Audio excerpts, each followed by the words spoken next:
Hello, hello, hello, ladies and gents. Welcome to another stream. Going? How is it going? So last time I got caught up with some personal stuff. Well, yesterday actually I got caught up with some personal stuff, so I couldn't. So tonight we're doing kind of a, no, kind of a makeup stream, kind of. Oh, like making up for not streaming yesterday. And we're gonna do so by playing the game that absolutely tanks my viewership.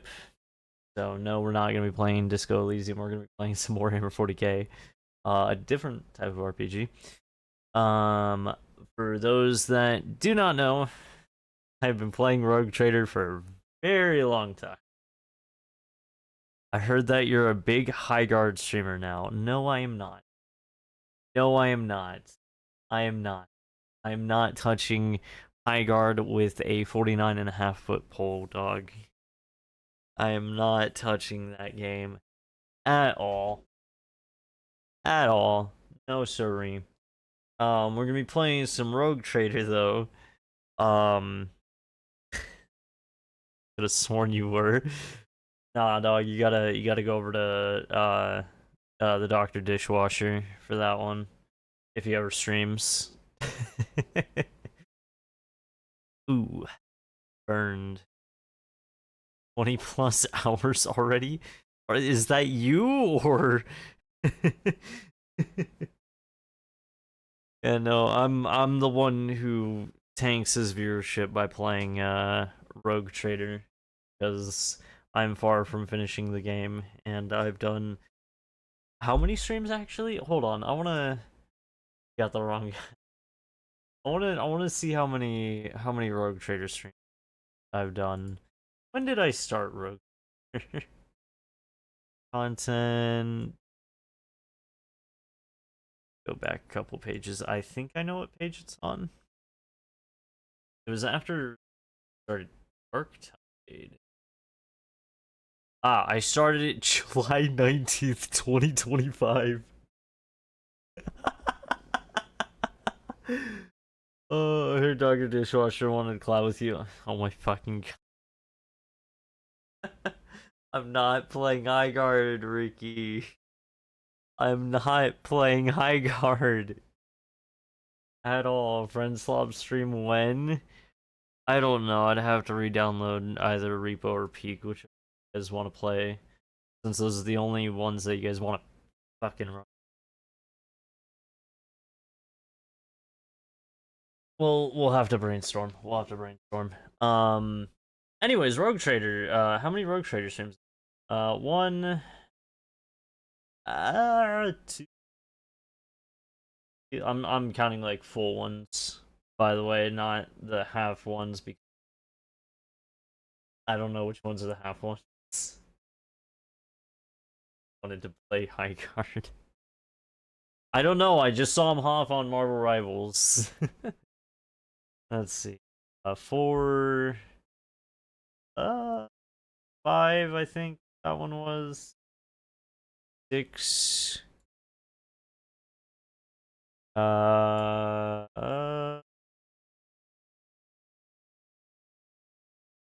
think count that one as 7.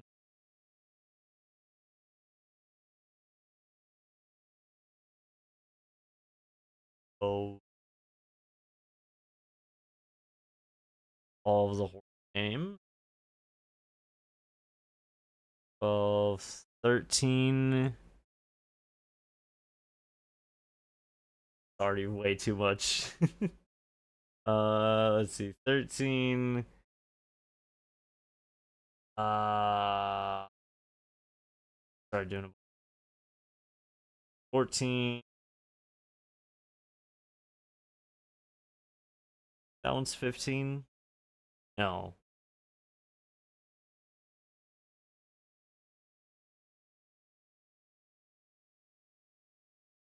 I don't think I've done a fully like dedicated Rogue Trader stream in a minute. Did Jose go live by the way with Marvel Rivals? I want to know. I know he's in the party, probably waiting for someone to join him on Marvel Rivals, but I decided that I am gonna play Rogue Trader tonight. So that's exactly what we're gonna do. I'm gonna go and switch category. Yeah. Go ahead and pop this. Um. So yeah, what I've mainly been doing has been painting minis because I really want to get the one of my 2026 goals done, which is painting my Lionel Johnson mini. I'm providing commentary while I'm waiting for the game to load, by the way, in case you didn't know. Um, yeah, so I've been wanting to get that one done, so I've just so well, kind of. I got 5 of my Tau strike team finished, and that leaves me with 5 more to go, and then it's gonna be the Crisis battlesuits, the Commander, the Piranha, Stealth battles, the Stealth suit, Broadside battlesuit, Breacher team, and then all of the fucking drones. And then we move on to my 5 orc loot, my 5 orcs that I have, which is gonna be rather easy because it's only 5 of them compared to the like over 20 over 20 you know, a little bit more manageable. Yeah. Also, if you didn't notice by the fact that it's a different Grim Darkness run, I kind of got myself stuck and kind of soft locked because I made a stupid decision with the previous one, so I had to start all over again. Yippee. But this is our main run. I believe flying to going somewhere. Where the fuck? Need to go to Emperor's Palm. I think that's our only objective. But I do want to go back to the bridge because I realized something whenever in my previous Grim Darkness run. As a matter of fact, that I missed out on so much shit because I didn't talk to this motherfucker. Oh my god, I didn't talk to him at all. The high factotum generous Danrock greets you with a cool smile and the merest hint of a bow. Pleasure to see you, Lord Captain. How may I be of assistance? Have you recovered from the Nemesite's attack yet? You came very close to death in the chapel. Generous puts a hand on his chest, right where the gruesome wound used to be. The Trojans spent hours fighting for my life, and I have to say, they're earning their keep. They promised to leave a heroic-looking scar, although admittedly, I much prefer calluses from an autoquill. We'll share news about the Protectorate to keep apprised of things. We discovered a world that is home to a long-abandoned colony founded centuries ago by one of your predecessors. A ship was sent there carrying several thousand colonists who were to restore the derelict settlement. After the ship entered its system of destination, contact was lost with it. Its fate remains unknown. Perhaps you might like to investigate the disappearance of that vessel personally. In addition to that, your lordship, pirates have presented a serious problem for your domain. For centuries, a group of bandits headed by a ship called the Elusive Contempt has been raiding cargo vessels on their way from the Protectorate's most plentiful extractia.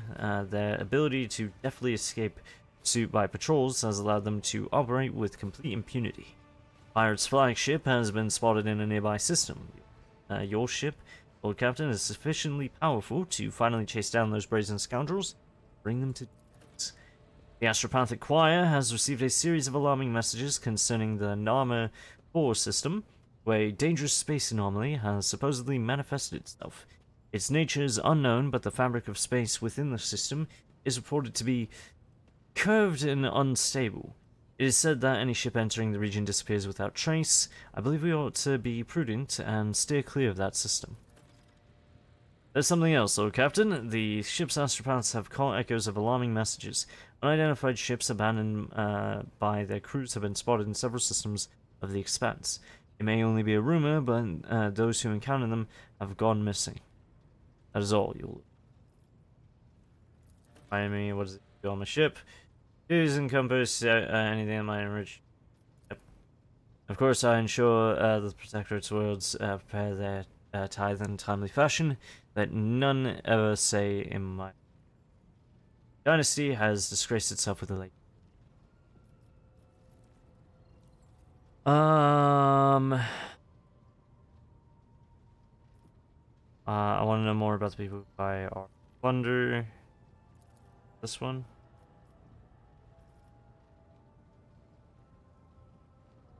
Okay.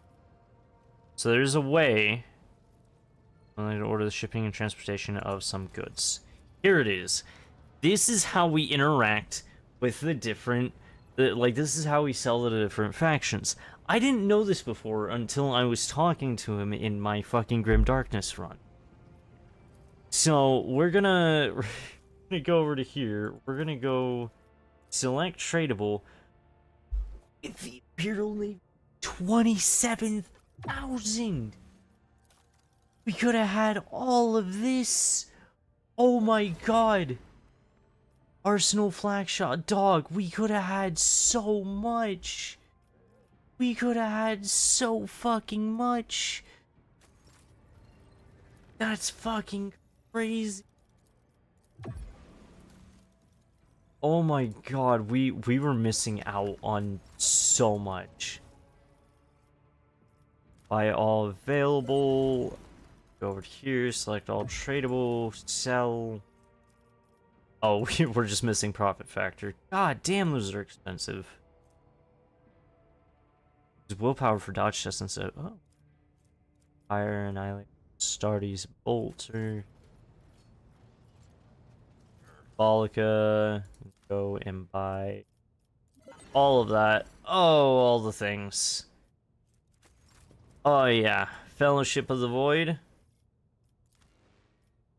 Buy all those. Then we're gonna go here, select tradable. Oh yeah. We could have had so much, dude. We could have been fully kitted out. We were actively running some of the worst shit ever. Oh my god, that's absolutely insane. That we were missing out on I've missed out on so much content. I've found out. I've been missing so much, dude. Absolutely insane that I've been missing out on so much content. I'll officially go through and properly fix every bit of my inventory situation later, but right now I'm just getting things. It looks like we also need to level up AP increases. Oh, except for Cassia, because I haven't used her. Oh no. Perilous Ways, and I'm just selecting random. Unblinking Stairs, sure. We are gonna give you Warp Lore. You're never. I don't know. Invincibility. And that one. There we go. So before we set off, I wanna talk with Soulmorn and then Nomos. Gonna try to select Soulmorn here. Rogue trader. That's the time. Calling him to my chambers. You know where I kind of want to. Ulfar, what do you got? Let us raise our cups at Okay. Fenris. All right. We do have Heinrich in the. No, I was gonna talk to Nomos. That's what it was. Nomos, buddy. Been doing. Hungry Spirit.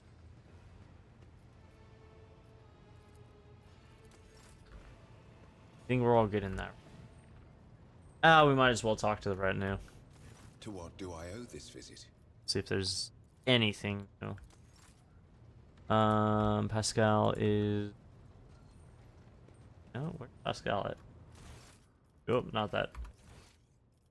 Pascal is up. Talk with the one. Lord Captain. Lord. Lord Captain, Lord Captain, Lord Captain. Letter, do you have anything to say? How's the crew's health? General report.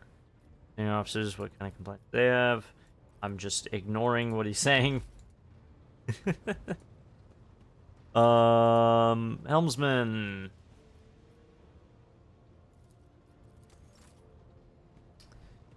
Oh, notification. Somebody going live. All right. Argenta, what do you have to say? Lord Captain, your presence is welcome. And I wish to apologize for my prior coldness. After our first meeting, I was concerned that you would turn out to be another faithless offshoot of the von Valancius dynasty, like the traitor Conrad. But now I see before me a worthy leader and servant of the Imperium. I am glad to accompany you in your endeavors. You know, I nearly forgot that I was doing a dogmatic run. Tell me about the Adeptus. Gladly. There are none more faithful to the God Emperor than my sisters. It's great. I can We just fight listen against his instead of having to enemies read. by the will of the Holy Ecclesiarchy. We... I beg your pardon, rogue trader. Here I am talking about what every lesser noble in the Imperium knows. So what exactly are you interested in hearing about? They say the Adeptus Sororitas are the fiercest in their faith among the warriors of the Imperium. Is it true? It is. The Sisters of Battle are a fire lit by the God Emperor. They are the echo of his voice that travels through the dark expanses of the universe. We bring his wrath to heretics, mutants, and other enemies of humanity. We protect the faithful from the unholy and unhallowed. Sometimes with words, more often than not with a bolter. Are all sisters truly as flawless as you say? Even the novices of the Adeptus Sororitas are drawn from among the most worthy. Those who have taken the vows and become a full-fledged sister are the best of the best, tested by trials of body and spirit. Yes, there have been cases when a sister stumbled or showed weakness, but do not expect to hear a story of depravity or downfall from me. Each such occurrence is a great tragedy for us all. Light cannot bear the smallest speck of darkness within. I don't know. Your figures have a lot of the ones that are repenting in their battle groups, so or at least that's what the players prefer. And may the enemy tremble before her, for nothing can stop a sister of battle who yearns to be cleansed of fault and weakness. Wearing nothing but robes, no armor, eviscerator in hand, those sisters who have once faltered find repentance on the battlefield. Their lives are seldom long, but a death in the name of purgation is a better fate than to live with a shadow in one's soul. What order are you from? Once I had completed my novitiate, I was sent to the Calixian branch of the Order of Our Martyred Lady, assigned to the Order's Pronatus. The Order's mission is vital and noble. The Sisters Pronatus protect great relics of the Imperium. We guard them, preserve them, escort them when they are brought onto the Alexis battlefield. Timer. Isn't that going to be the focus of To venerate. Dark Heresy? I think. And we seek out the relics that have been lost. Neither a coven of heretics nor the most wicked death world can deter Sisters Pronatus when their goal is to return a piece of the great legacy of the Imperium into the hands of the faithful. The Order Pronatus is not one of the Order's militant, and yet you are a trained fighter. Don't let the name deceive you. The Order's militant trains sisters to march onto the battlefield as an army. That does not make sisters who belong to the non-militant orders timid and helpless. Both the solace-bringing Sisters Hospitaller and He's the a enlightened yapper. Sisters Dialogus know Lot. how to greet enemies of humanity. Yaps about everything. Their dialogue with heretics is usually quite short, with the last word being Love a bolter yappers. discharge. And my order has all the more reason to be known for the martial prowess of its sisters. We are the keepers of the Imperium's relics. What would become of our blessed hero's legacy if the Sisters Pronatus could not protect it? Are there any other members of the Adeptus Sororitas in Cronus Expanse? None that I'm aware of, but the Sisterhood's orders are many, and can operate independently of one another, sending their sisters wherever their presence is needed as deemed by the Ecclesiarchy. Perhaps somewhere in the Lord Inquisitor's retinue, may his path be blessed, my sisters perform their duty as we speak. I wish it were so. Even a single evening spent in joint prayer and training would bring me joy. I have no more questions about the sister. Should any more arise, keeping them to yourself would be imprudent. It is a virtue to take an interest in holiness. Are you ready to tell me more about yourself now? If such is the rogue trader's wish, although there isn't much I can tell, I am the Emperor's daughter and his servant. What else is there to know? Not literally. Where do you hail from? Now that I can tell you. I come from everywhere and nowhere. I am the child of officers of the Imperial Guard. I was born in the hold of a warship, grew up following my parents' deployments from one planet to another, and lost my family in the flames of a righteous war. Crazy. My memory is like wafts of smoke over a still battlefield. The grey of a ship's plating. The strict cadence of life in military camps. My mother's uniform. I loved looking at it. Then, that battle. The rumbling, the shouting, and the soot. The screams of soldiers burning alive. And the gold of the regiment's Aquila. Untouched by soot or blood. The last unsullied piece of a world that was going mad. Crazy. That was my last memory of my mother, and of my former life, before the Progenium and the novitiate, before my trials, before the vows. That golden shard you carry with you? My own relic.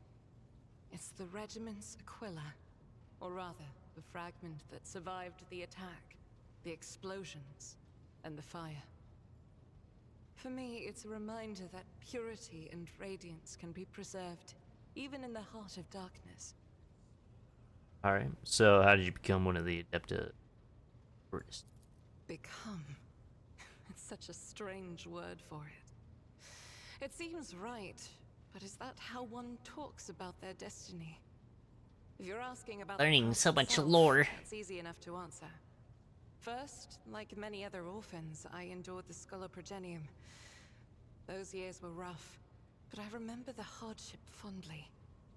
Few things can compare with the feeling of satisfaction from a past trial, even if it leaves your body aching from exhaustion, or your soul wincing in pain. I was one of the best among my peers, and I was selected for the novitiate in the ranks of the Adeptus Sororitas. When the hour came, I passed the trials and took my vows. The most joyous day of my life. The Emperor's light has always been with me, but to accept it with all your heart, to utter the oaths, that is a rapture like no other. Have you ever worked for a different lot in life? Have I ever... But that would be shameful weakness, almost heresy. Of course not. I was born for this. I live by the Emperor's will, and in his light, I myself am the light. I must be the light. For myself, and for those who ask for my protection. I was chosen to serve. But beyond that, I won't deny it.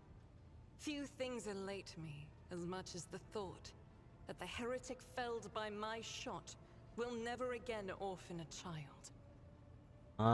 Okay, a lot of things are starting to make sense with her. Thank you for your candor. It is my pleasure to be candid. I'd like to discuss Salus Prime and the relic that you want to find. Of course, my mission is all I can think about. I don't know, you were thinking about other things there for a second. Remind me, what is our mission? To find the way to the planet called Salus Prime. Saint Argenta is my patroness, and that is where her fallen ship is. And it must also be the resting place of her great relic, the One Star. What is the 1 star? If I only Is it the knew. One Piece? Neither Oh my the God. biography nor the legends give a straight answer. Classical iconographers believed that the star turned into a banner woven from silver thread, which, when brought onto the battlefield, would shed light that blinded only heretics, but did no harm to the faithful. Most of them portrayed Saint Argenta as a girl carrying this banner. Others think that upon falling from the sky, the One Star became a holy chainsword, which Argenta later used to strike down monsters and enemies of the Imperium. Not even turning into a regular sword. A fucking chain sword is hilarious to me. One theological theory suggests that this armor was, in fact, the relic. Some even think that the One Star is actually the ship on which Argenta traveled. I feel that my undertaking will be fulfilled when I find the answer that has eluded the Ecclesiarchy for millennia. I pray we find the way to Salus Prime soon. The ruinous powers must be aligned against us. They stand in the way of faith. Questions? One day we will reach Salus Prime and stand before the gates of Saint Argenta's ship. I know it. I believe. Alright. Cassia. Words. I am a part of House Orselio, an ancient dynasty of the Navis nobility. I'm sorry, I just want to hear the Time characters immemorial, talk for a minute. Our family has served to advance knowledge, pushing at the boundaries of the dark unknown. The Starway Atlas contains 2,843 routes that chart the sectors of the Segmentum Obscurus and reach all the way from the Coronis Expanse to Holy Terra.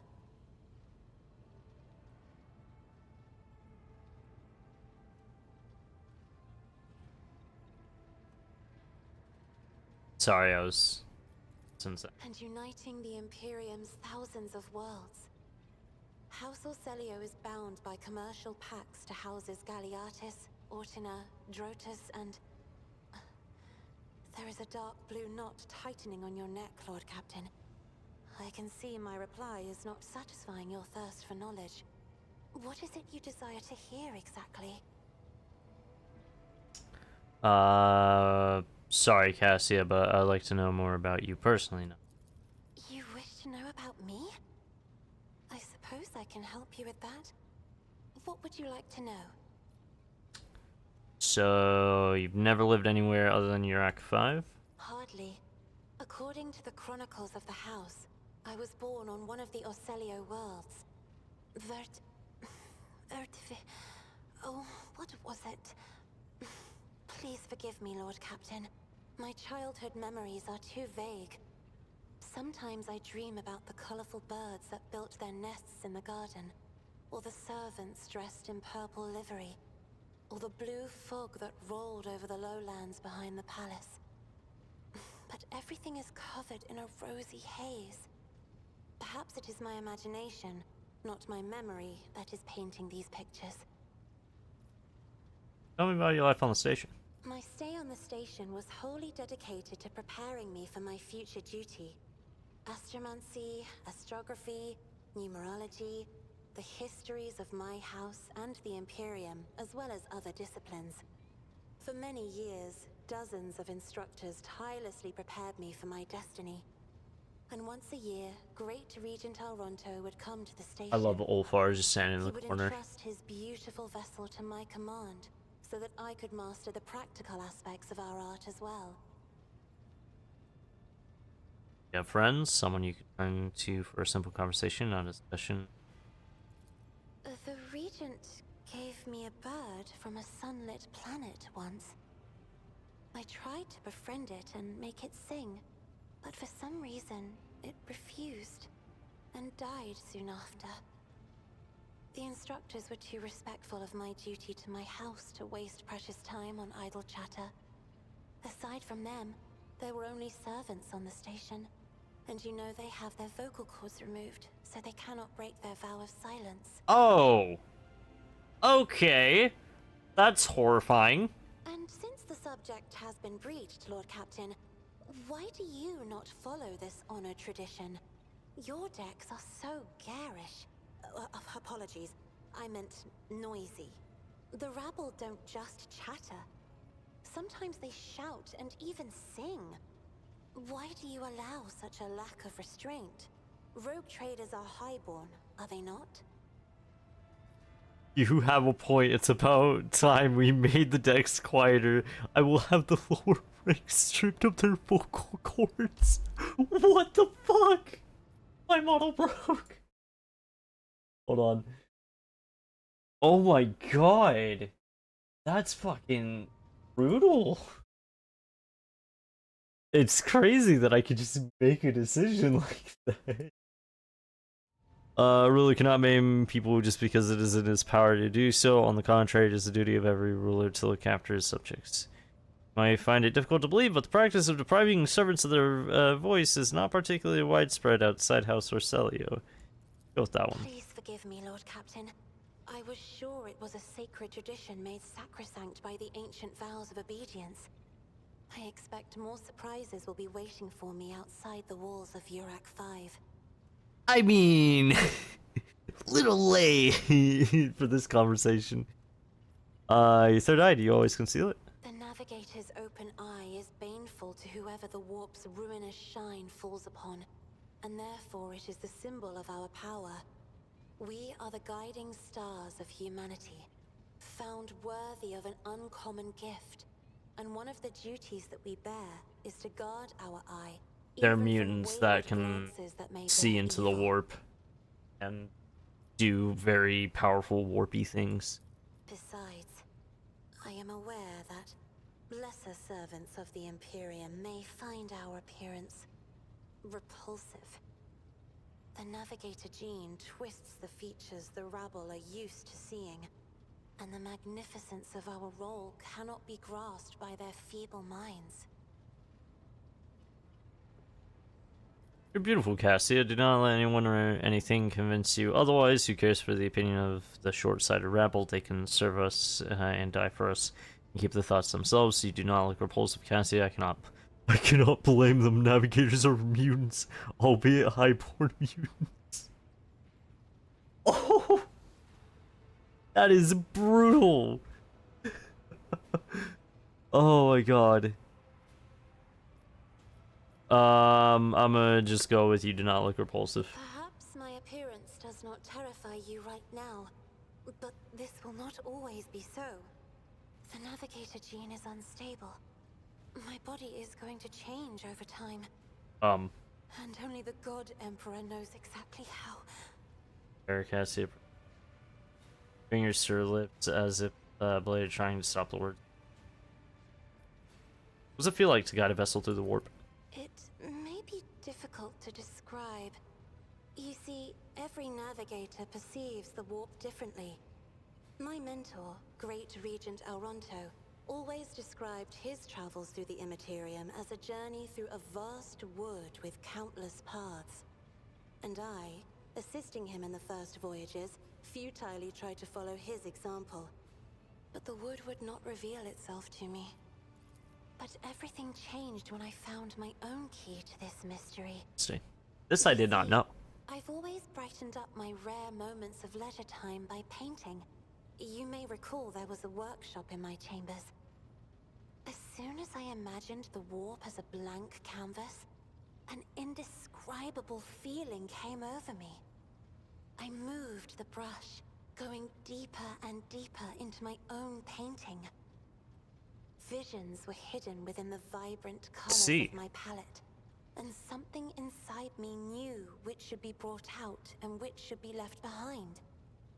I woke up several days later, after the voyage was safely complete.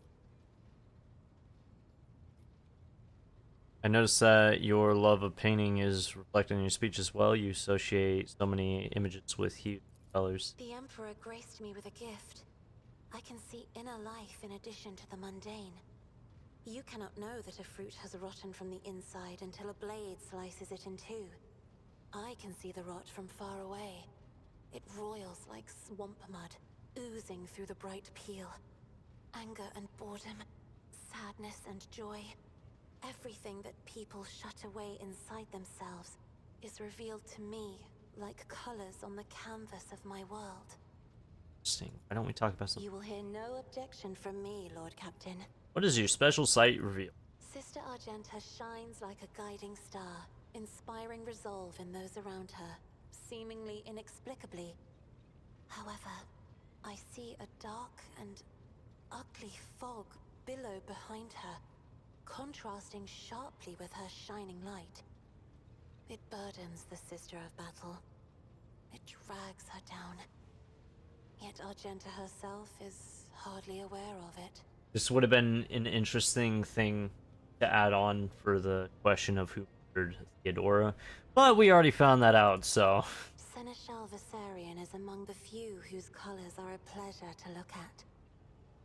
Whenever the Seneschal speaks, heavenly crystal clarity spreads around him. It's good to know. And whenever he is angered, dark blue clouds condense over him.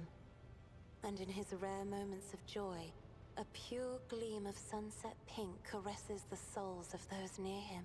Oh, that's cute. Out of your entire retinue, Lord Captain, he is the only one I would trust with my life. That's adorable. The fire of a rising sun illuminates Over. Ulfar's face. A blaze so incandescent, it is painful to look at. But whenever the fire subsides, even for a second, at once an undercoat of dismal grayness and repulsive green haze envelops his shoulders. No one around him notices it, but I see. The colorful shards of stained glass have risen up and enveloped Magos Haneman in a swirl of speculations. The silvery glint of metal no longer conceals his anxiety. Dude, I gotta look into the characters a lot more. This is... This is crazy. I'm learning so much. Behind the cobalt steel of his thoughts, behind the cold, faded gray of his emotions, an ember, the color of amber, glows in Master Van Kalox's soul. So bright and warm. Like, when we do the Iconoclast run, eventually, I'm just gonna learn everything about all the characters. Because the heretical run is gonna be the next one, and it's gonna be interesting. Cubella is bathed in crimson as bright as fresh blood, and its sight is all the more striking in the embrace of impenetrable darkness. And yet, there is no malice in these heavy shadows. They are impartial, morose. I love how this poor guy is just listening with me. Ever consuming what weak flashes of other colors there may appear. The canvas of Cubella's soul has become a battlefield. I see sparks of acid green doubt giving rise to new shades of regret, pride, and cruelty. They are ruining her former palette of anthracite and scarlet, mixing into ever more murky and frightening colors. Ooh, that's bad. Streaks of fiery copper snake through the Proctor's soul, as though something had recently burst free. Anger, rage, pain, and left an indelible mark on it.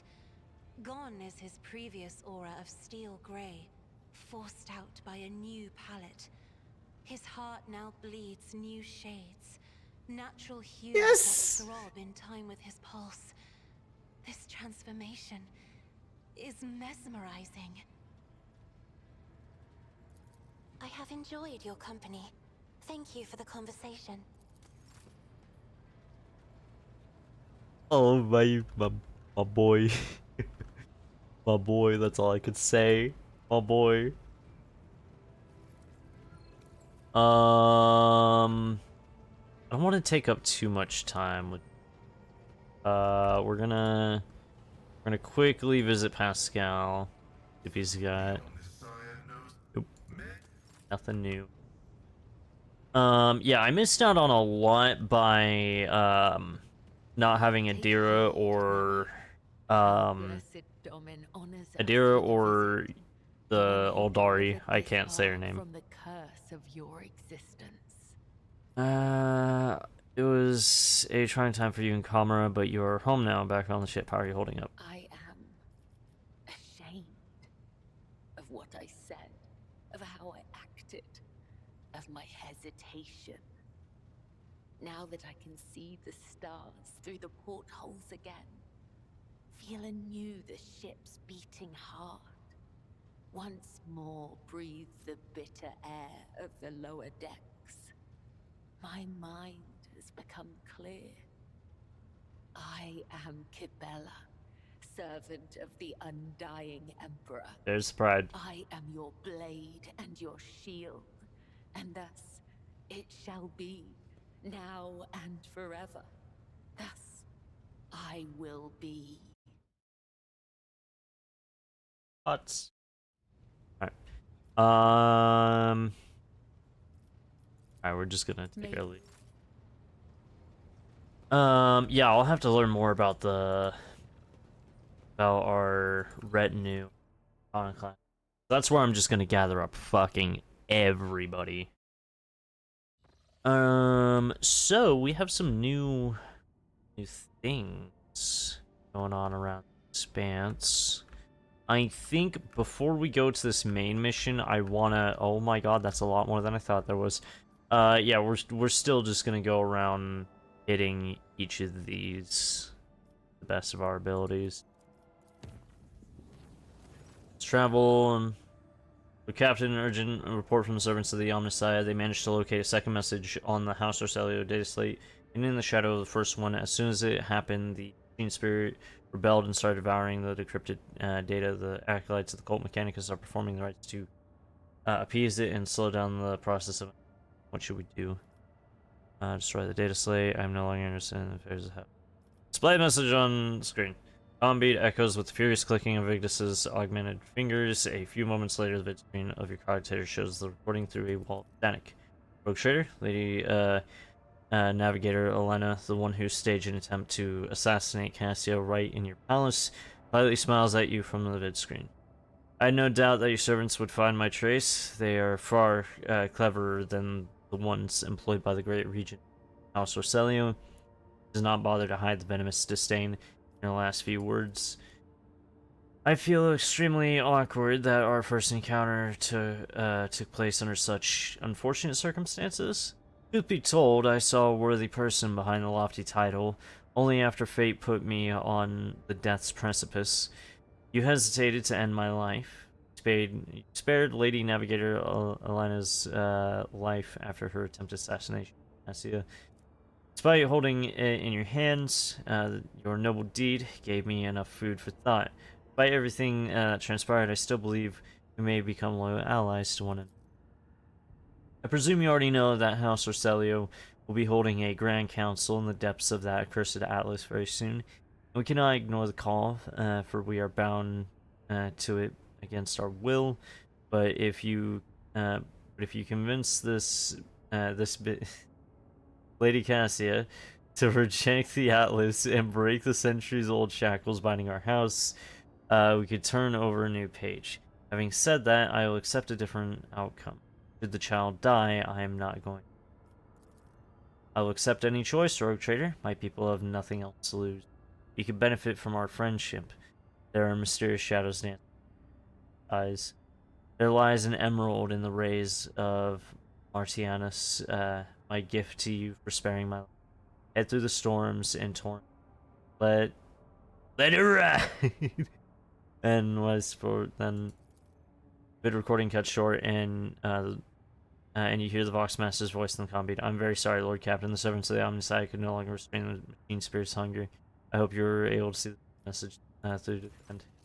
Lord Captain, I have made an important discovery. When you destroyed the creature the mutants called the Sire, I felt it was my duty to investigate how the bomb had found its way onto our ship.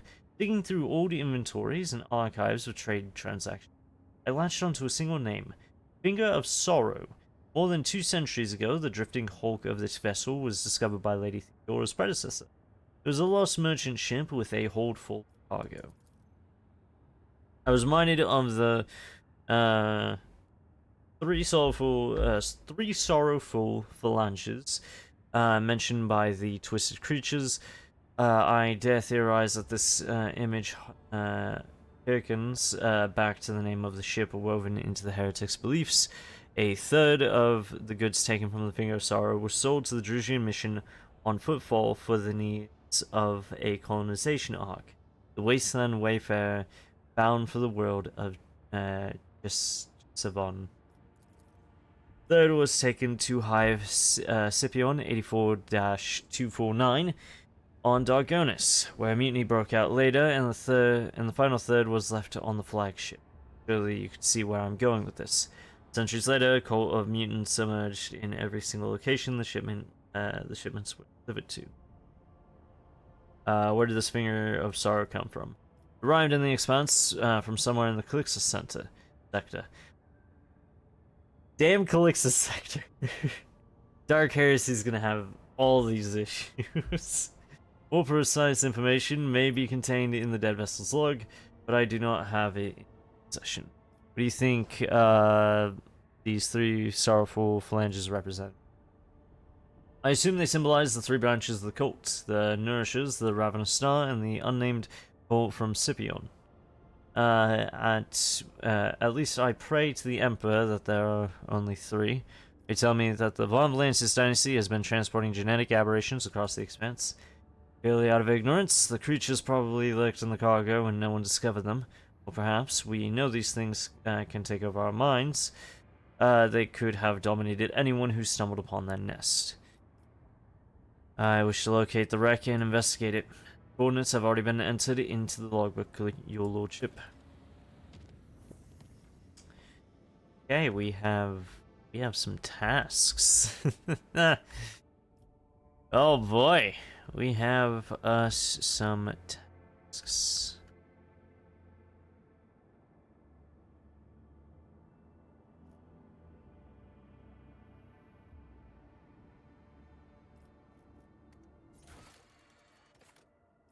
Omicron. Oh, hey, we're going in that direction anyways. Permission to report, Lord Captain. Zabrak's voice is resonant. Mistress Kibbles has been apprehended by enforcers at the scene of a crime. Eyewitnesses saw her assault and kill the steam version major. She is best to penalty for murdering a senior officer is death. However, given Mistress Kibble's honorable service and her special status, I dare not proceed without your permission. She is incarcerated and awaiting your judgment. Let me know when you're ready to hear it. Check my colonies first. Dirty bureaucracy, sure. Janice.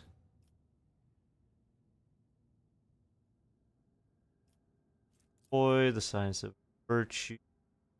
I get yeah,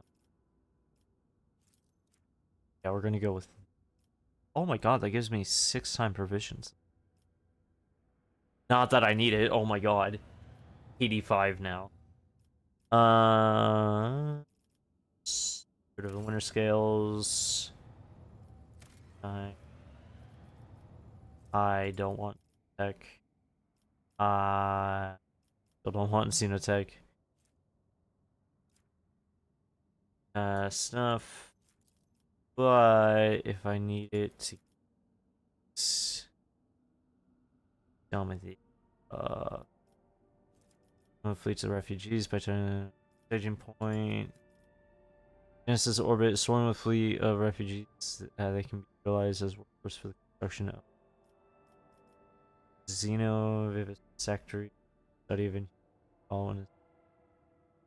all witnesses will be disposed of. Wait, which one do I gotta do for captives?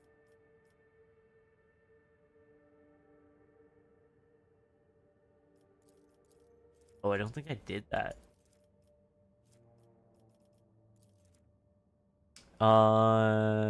Increase in ties may be supplemented by a decree that addresses the current shortfalls in other ways.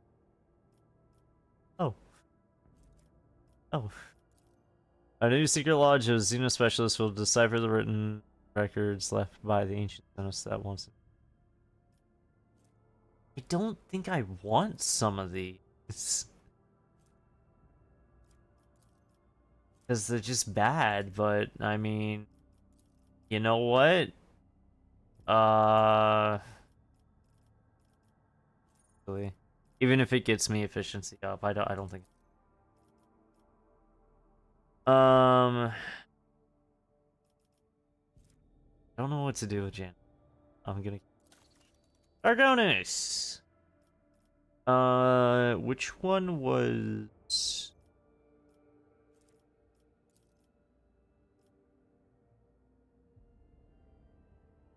That's heretical. Not touching that. I don't want Xenotech. Convicts will be really. I don't want to do that. It's just something I don't want to do. I don't like these three options. They kind of suck. Holy Prophets. The date for the payment. The approaches, however, by making use of the corrupt practices about him, one can find a way to keep it accurate. Ocean Navy. This is reputation with the Navy. Yippee! The great freedom accorded to the Imperial Navy will allow the mustering of an impressive independent squadron, not classified. Let's get that one. The option of the charter. A document that grants certain rights to the commoners is a scandalous. If it's just Iconoclast, we'll do that on the Iconoclast run. Biabos 6.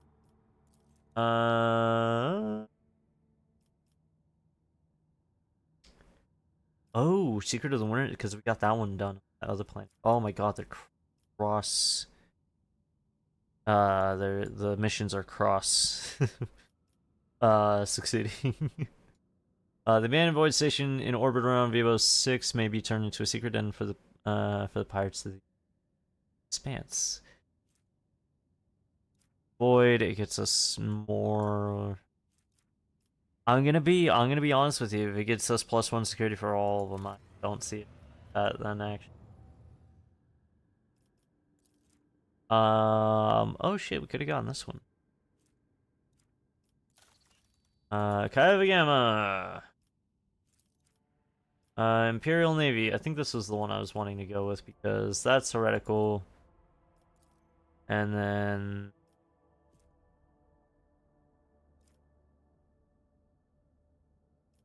I'm gonna do a mechanical.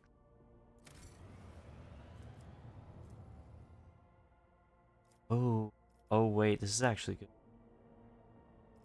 That one. We're not gonna do sacrilege of void ship management. Sorry, there's a lot that I've had to do. That's okay. Memory of the Daring provides 125 points of protection for each sector. The amount is doubled against. Fuck yeah, dude. What?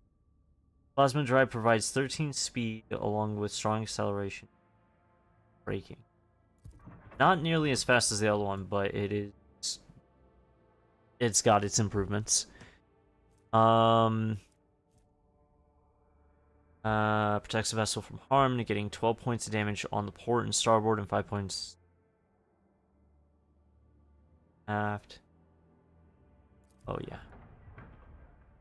We are just boosting the fuck out of this thing. Fires void ship weapons with targeting data, granting 90% hit chance and 20% critical hit.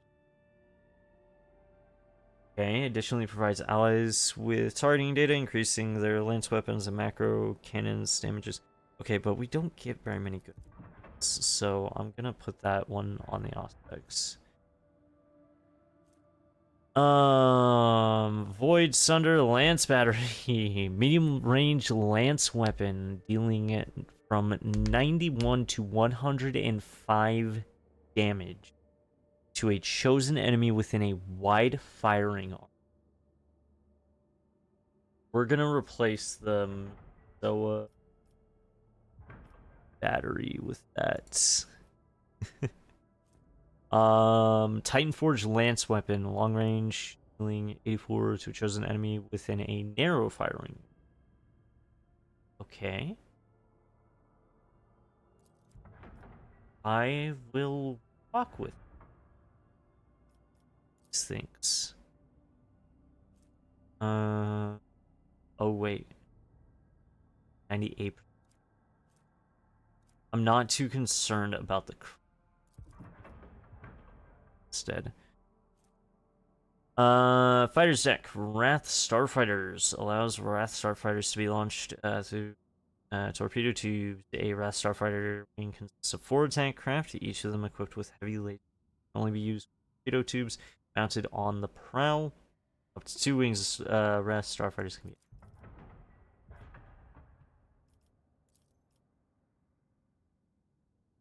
And then what is this one?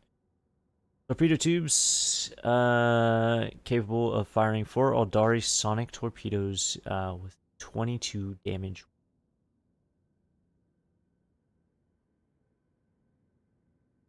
I think we're gonna get rid of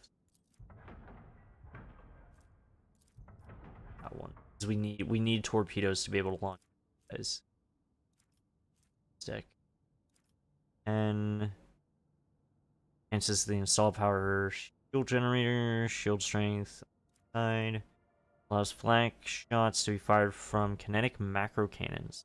A flak shot deals 50 damage to each target in a 3. Firing range of lance weapons is reduced by 5, but they're bomber. Only 1 wing of sun.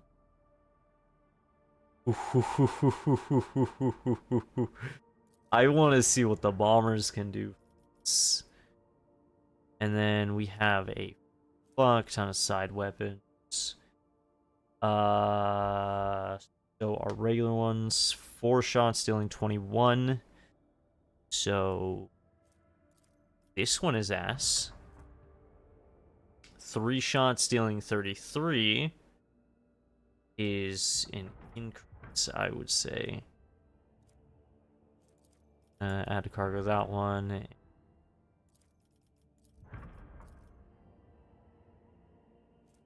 Okay. So we're gonna add that one to cargo. Provides 120 vector. Cargo. 80 points. Add to cargo. 70. 95. God, these upgrades would have been so much better so long ago. Low acceleration, braking, 14 speed, low acceleration.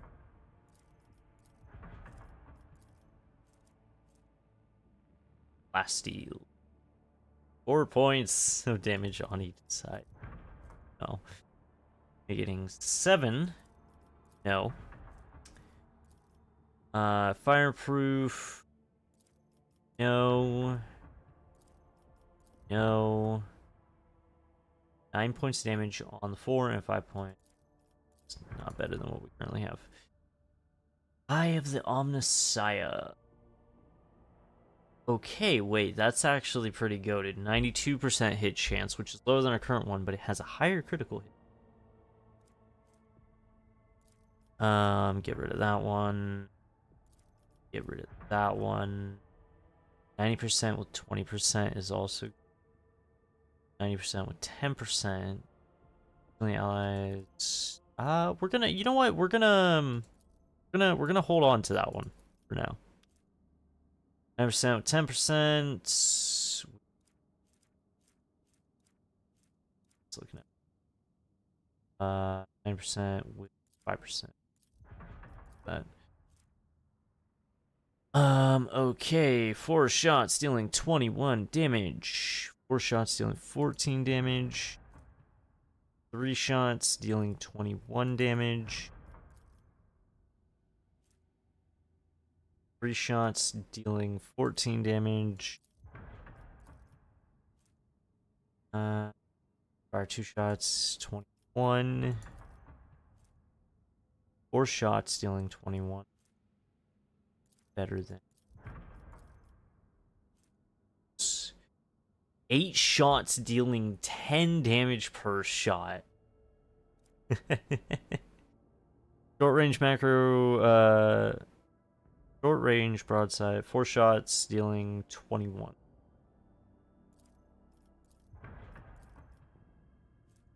Maintenance stack. I'm gonna hold on to that right now. Dealing fires 2 shots, dealing 27 damage per shot, which is actually better than the Starbreaker. Firing range of lance weapons is by -5, but their damage is increased. And we're gonna hold on to that one as well. What is this? Sunhammer. No. Power shield, amplifier. Fighter deck, that's the Fury Interceptor. Stack, what are the torpedo tube? 4 shots, 19 damage. 5 plasma torpedoes, 19 damage. 4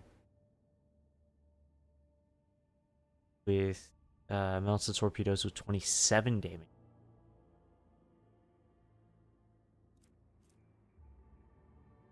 Five melted torpedoes.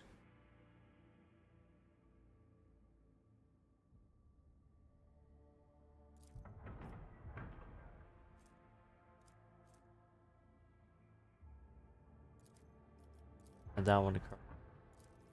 That one to cargo. Hold cargo. It clears up a little bit and then out each of those.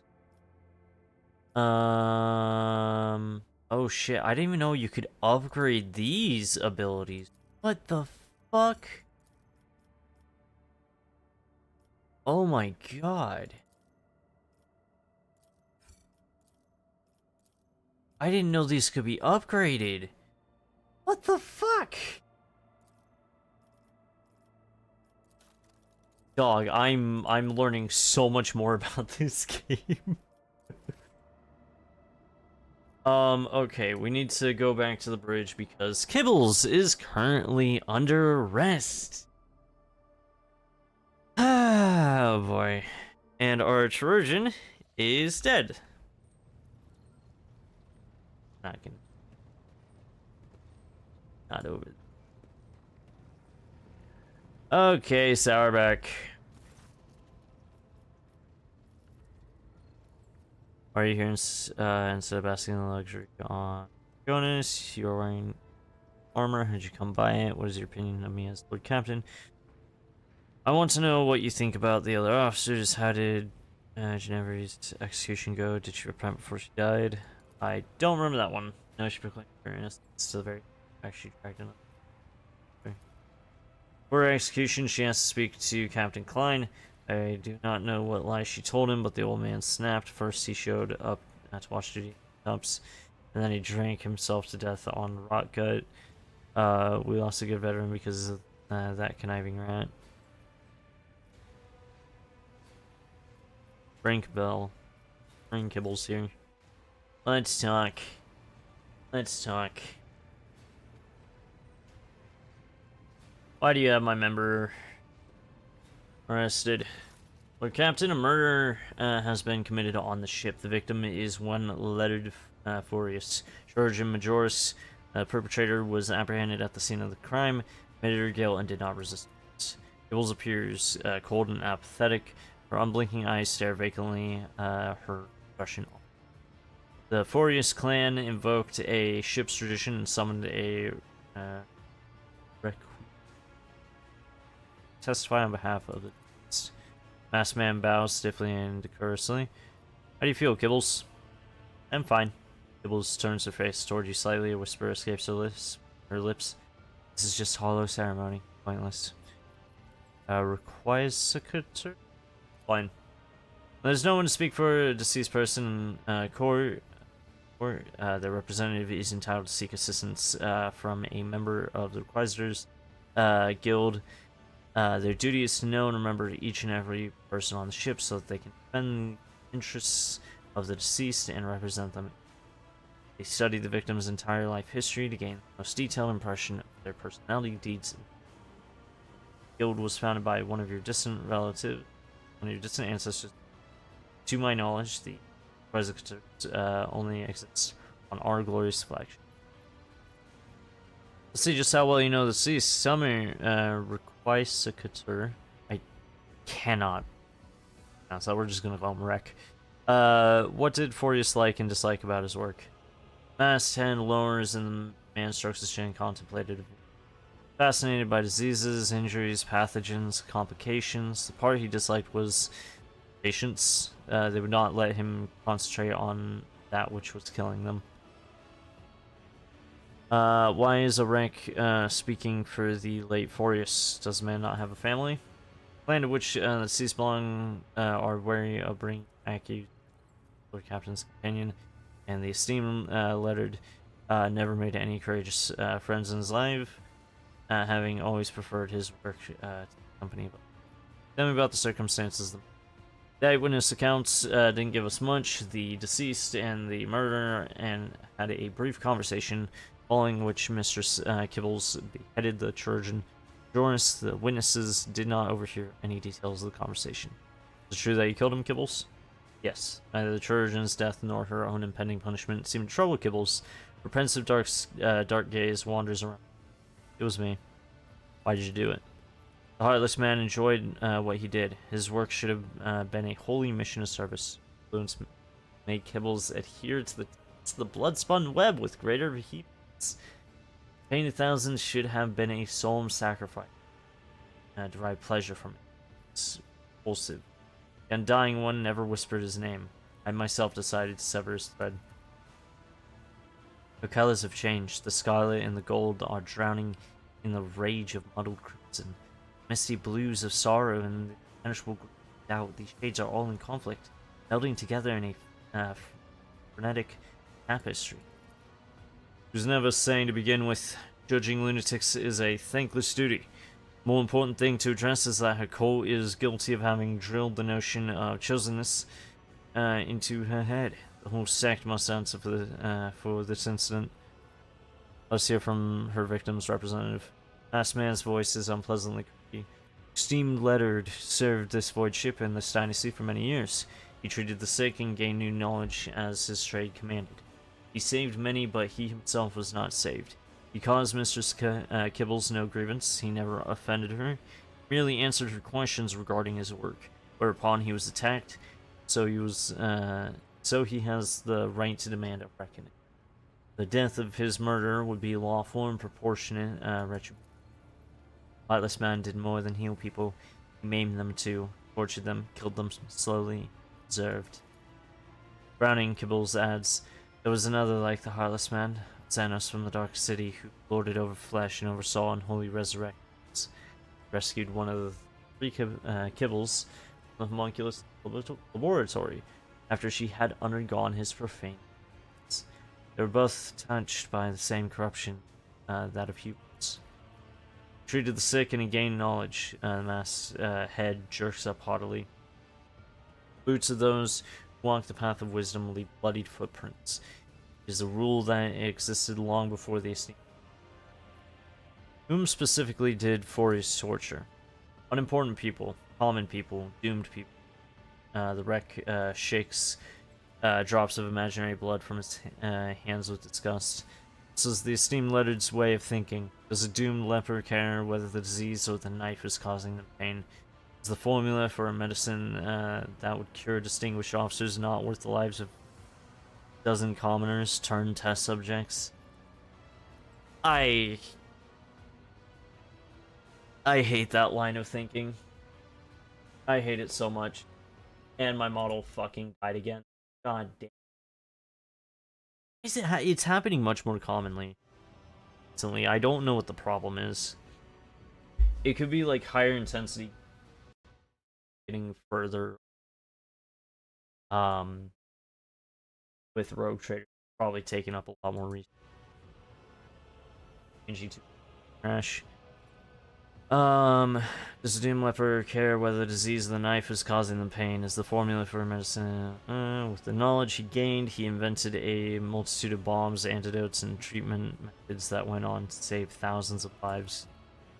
When you were brought in and placed on his table, burned by the fire you had passed through, he steeled your soul with faith, with your faith in the God Emperor, and walked through flames on the opposite deck, just in time to rendezvous Metal Threat.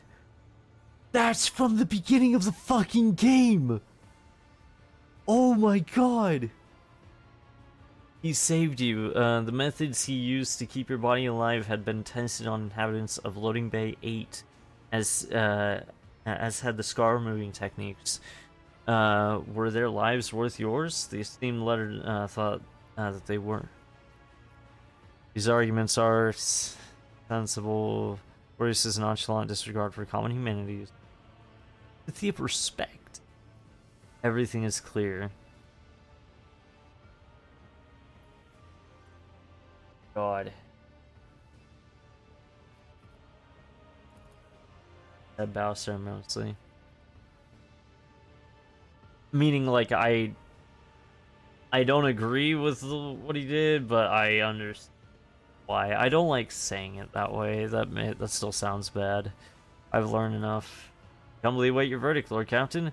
My companion is within her rights to kill anyone on this ship. Her accusers, on the other hand, are not but dust. Do not touch her. Gibbles is not subject to ordinary justice. She serves the Emperor through death, and as such, cannot be convicted. Boreas' clan will be awarded a generous indemnity for the lost two. Boreas deserved to die, and I'm not going to punish Kibbles for that murder. As for his practices, they are henceforth banned on the ship. I find Kibbles guilty, he will receive a more lenient penalty. Death. A murder was committed. The punishment for that is clear. Let the law triumph. Commerce commence preparation for the execution. I don't know what to do. Oh my god, this is gonna have rippling effects. Oh. Oh. A murder, do we just be known as the guy that just starts getting rid of his fucking companions left and right? I find Kibbles guilty, but she will receive a more lenient or a generous indemnity for their loss to be paid by me.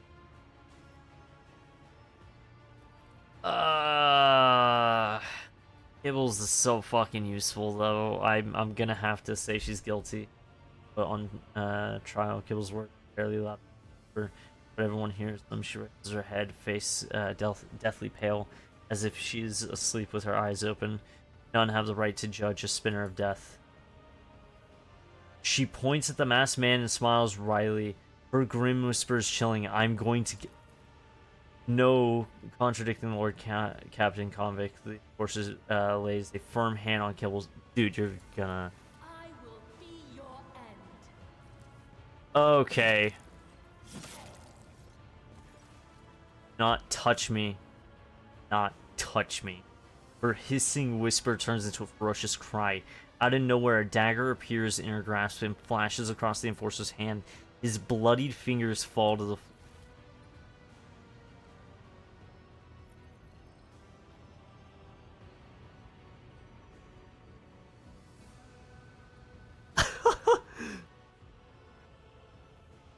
bridge is suddenly filled with a furious clamor until an old man's whisper cuts through the noise. Enough, my daughter. Though the vizier's eyes are sewn shut, one can still read the grief that permeates his wrinkled features. He whispers in a sorrowful voice, strayed from the thread. You doom the tenants of the bloodspun web to oblivion. For sorry end, for not for you, for I am compelled to usher my apprentice's soul to the other side before it is time to go.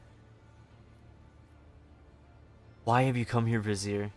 Take the one who no longer sees the tenants, to give her to him. She is dangerous. Pacify her forever. Such is my duty, and so it must be. Mentor, why me? Do you truly think the greatest danger to your flock is me? Kibble's voice trembles with pain. What's happening to her? She is not herself.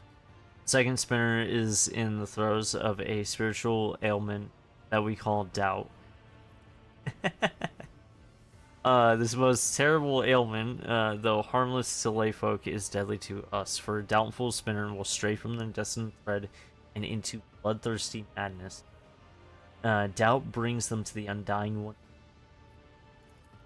Our service is demanding. It requires clarity and a sense of purpose that she no longer possesses. Long have I sensed the seeds of anxiety in her, but I hoped her reason would prove stronger and alas, now I see the mark of despondence on her. Alas, I know that I am not mistaken. There must be a way to help her. How would one heal the soul of another Daman? She is fighting a losing battle inside her mind. One she's all but lost. Not enter her mind, not reach out a hand. So, you could. A thread binds the Daman and his shadow together. A rare thread, a shared thread. That connection be enough for your souls to enter into harmony? I must attempt to save her at the very least. Vizier turns his face towards Kibbles, who seems withdrawn, her spark snuffed out. He weeps. Seek a steward of souls, an artisan who will put you both in a psycher's trance, allowing your minds to become one. Have a chapel full of astropaths summon. One of them will surely do you that service. Their guidance is strong, for inside her soul you will encounter monsters. The doubt-ridden mind is... Oh. Hydric, will you do... It's probably gonna have to be an astropath. What do I owe this visit? He was a psyker. The Lord Inquisitor was most insistent that I master the... So you can't... I do have to genuinely... Math. Which kind of makes sense. Kind of makes sense, because the, her whole quest line has been, like, astropaths and Pathic Chapel. I need to bring Kibbles along with me, so we're gonna drop bar. I don't think. Hopefully. Hopefully. Just to be safe, I'm gonna check for like strongest melee weapons and shit, and strongest bolters and stuff, you know. Just really quick. Excruciating Maul, Shooting Maul, Power Maul, nope. Bone Cracker. Straight Great Sword. Wow, there's not a whole lot of great options out of these. What about armor? Red or armor? Probably not.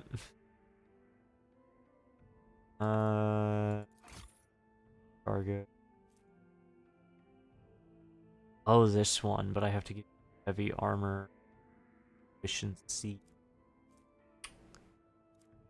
Today.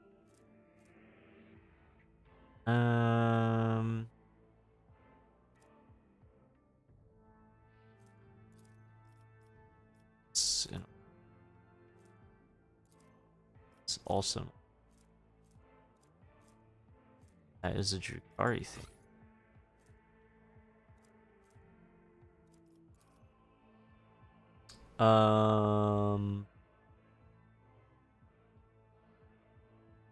sorry. I'm just kind of looking now. Trying to see what question.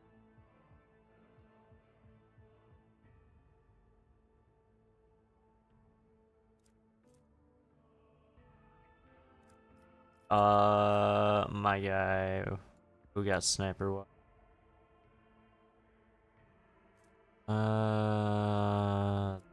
We're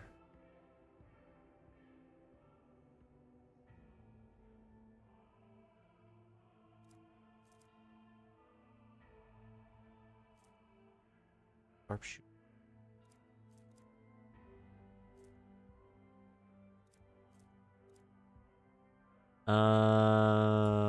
Sidearm.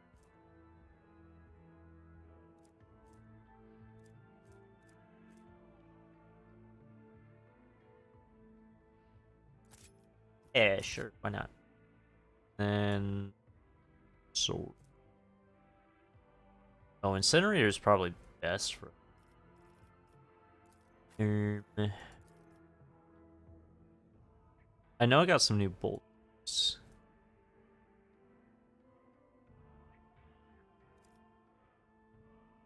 Any new? Oh, this is just a standard chain sword. Oh no. Ice bolt. Heavy bolt.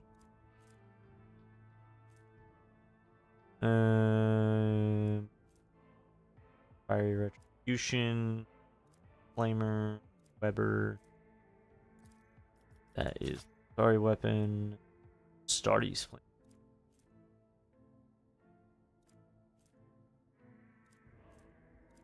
Meltos.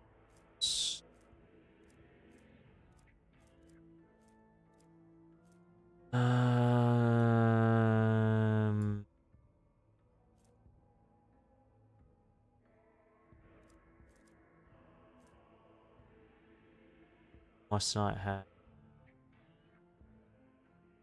Oh, this probably.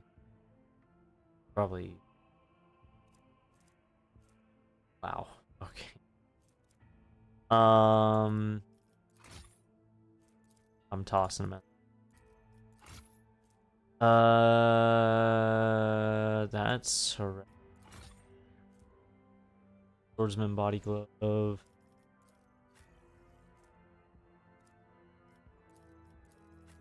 Abelard.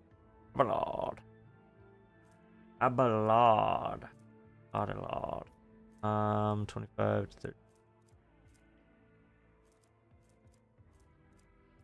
Okay, you know what? I think we're pretty good on.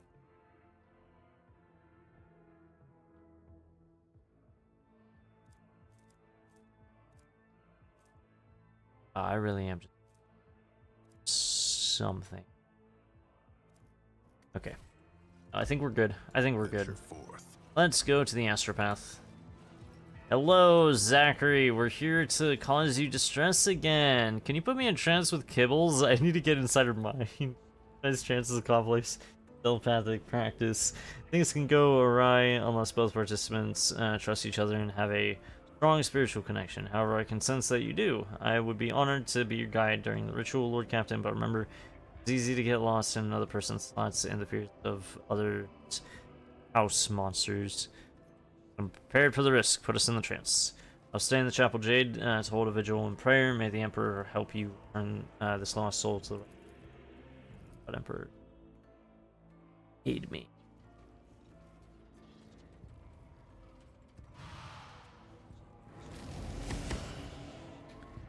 Go. Oh, one of these. Fortunate. Shackled mind cannot comprehend the wisdom contained herein. Therefore, repeat. He is death. Death. Release your breath with each. Cleanse your thoughts. He is death. Truth lies in. Free your soul from the body's cage. Become nothing. It's death. Now that your heartbeat is a perfect line and your vision is shrouded in dusk, you have almost reached a state of purity and balance. No human will see death before their time. That is the delusion. Indeed, for which we say a strong spirit can travel there and make the journey back. Heed the tale of the great Dominant, descended into the kingdom of the dead to shadow. His death. Birth and death are one. You're snatched from a place of warmth and sent blood-covered in an unfamiliar world. Dying is the same. Dahlman, too, learned this as he opened his eyes and found himself on lower decks, lying in a cold coffin.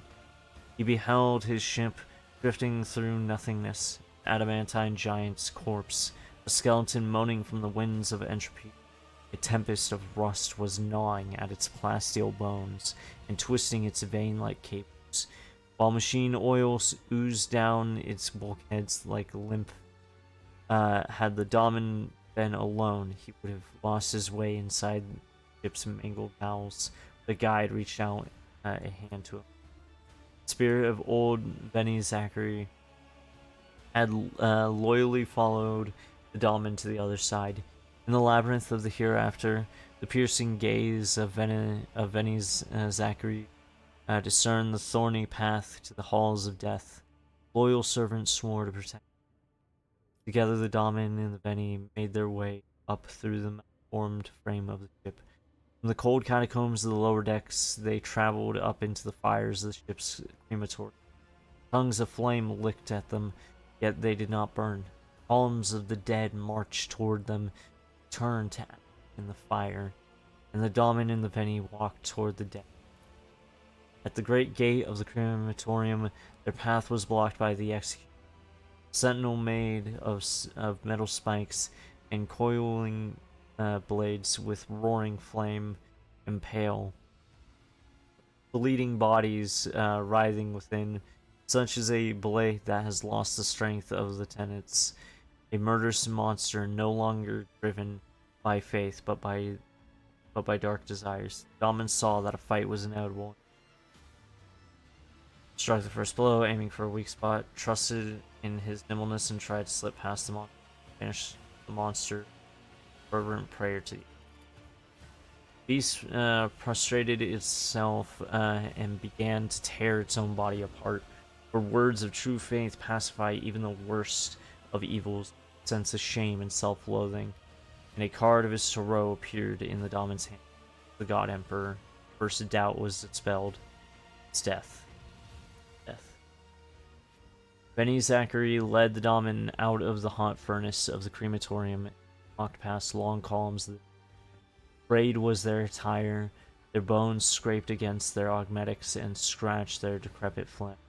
They were moaning sorrowfully, and the sound made memory fade away. The Dahlman saw the dead were carrying an ark.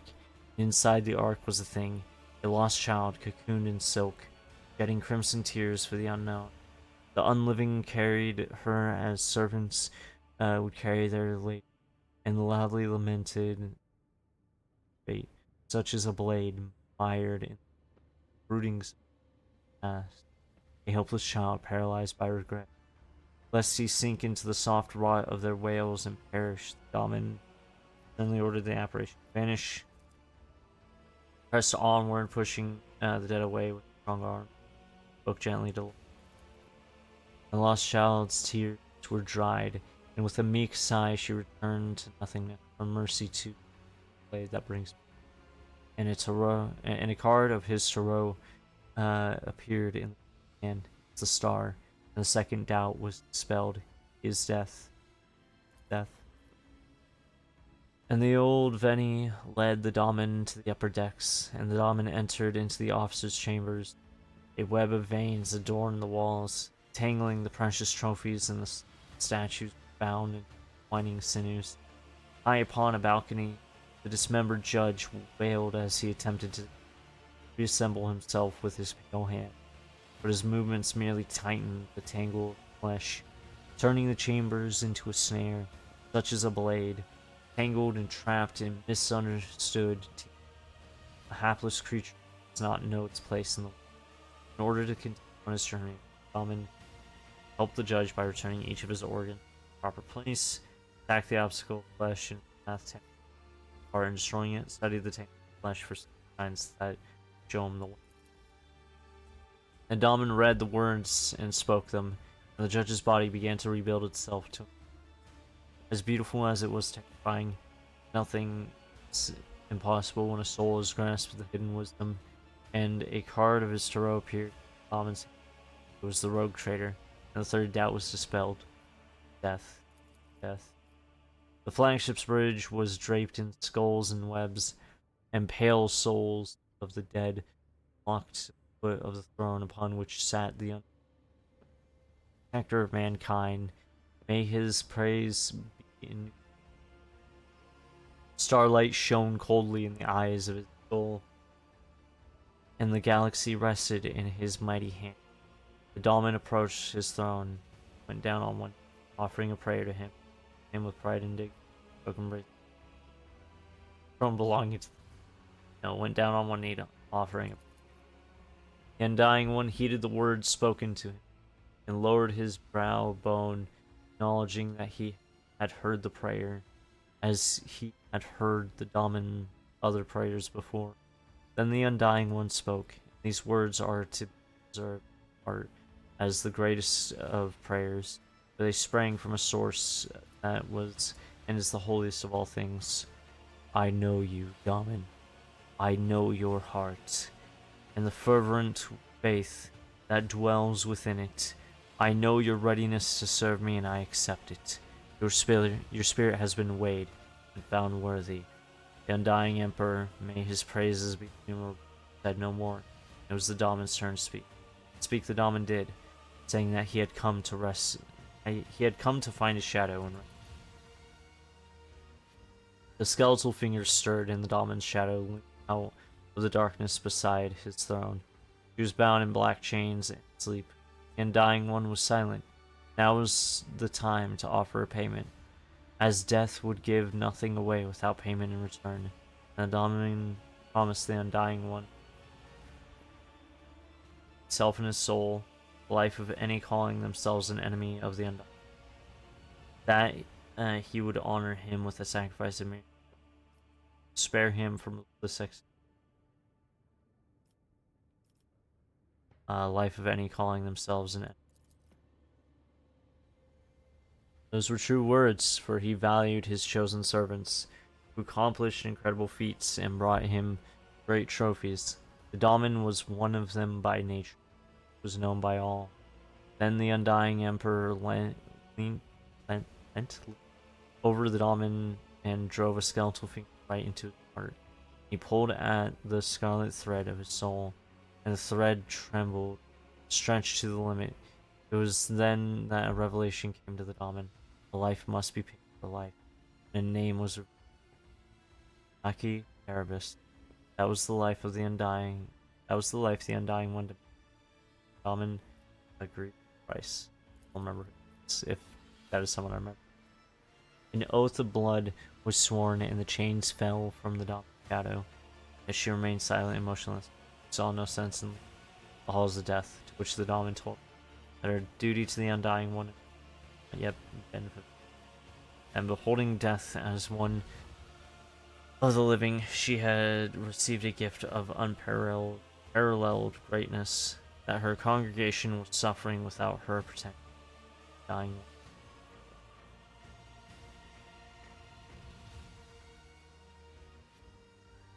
Her congregation suffering without her protection. There was clarity in the shadow's soul, and her eyes opened.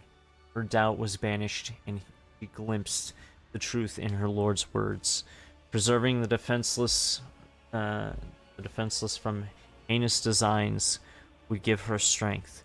Eradicating the ruiners of souls would give her purpose. The shadow would wrap the blood-spun web's threads around the ship, and thus of her flawless death.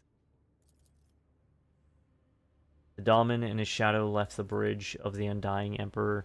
May his praises be hath be strewn with his cards. Oh my fucking god, that's a lot of words. Among them, the Daemon saw the card of the executioner, carries out sentences, and brings a violent end to that which he did not begin. Limenros. Among them, the Daemon saw the card of the lost child, who was torn from her roots and her carries with her the still hidden of a promise to recover them. Among them, the Daemon saw the card of the judge, who weighs and separates guilt from innocence, passes his verdict. And they descended into the lower bays, lay down in a stone coffin, and closed their eyes. The Daemon heard the undying Emperor's voice promising they would again soon, and thereupon their journey ended. And so it was that the Daemon, having seen death before his due time, traveled there and back, bring us these tidings and wisdom. Be free of doubt as you walk along the threads of the blood-spun web, for those threads lead. This is all of existence. He is death. He is death. As the shock of another's mind, jumbled thoughts stops constricting your find yourself staring at Kibble's pale face. It is settled into a strange expression. And Jade? Are you well, Kibbles? You remember what happened? How we met? Death? I remember stumbling. I remember my doubt in the truth throwing me off my feet. I remember deciding to kill. And not because I had heard his whisper, but because I deemed it to be right. He whispered my name. For a spinner without a thread is like a sky without stars. They would drown in their own soul's darkness. But you reminded me that my shameful weakness must be extinguished. Gibbles looks away. Naki Erebus is the payment of the undying wonder. Price of redemption. Price of freedom. Who's this person? Where are they from? I do not know. Help me find them, Domin. Your factotum oversees archives that contain many names. Let him find the one that death has spoken, and I will pay the price that was set. For I know, I feel, all my essence, the death of Naki Erebus is the key to my... I love that bro's just watching it, watching us talk about killing, like plotting to kill some dude. God damn, I need to start Fire Within, Fire Without. Every time the Psyker kills or scores a critical hit against 8 creatures in one combat, the Psyker's next attack, including attacks, zero AP and will not count toward the... That's interesting. I was gonna say, I need to see about getting some proficiencies on my people, because I have a whole bunch of armor and stuff that we're just not using, which is a problem. I'm gonna give myself my first armor. So many things I need to boost on my guy. Okay, we're gonna boost persuasion right now. Solomorn, I can. Okay, fine. We cannot give you. Already have all of them. Enough bullets for everyone. The soldier's second attack action in a turn deals more damage that have not suffered damage from the soldier.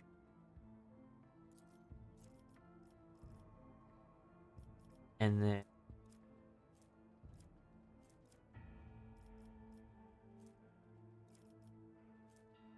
bombers, because they have you time.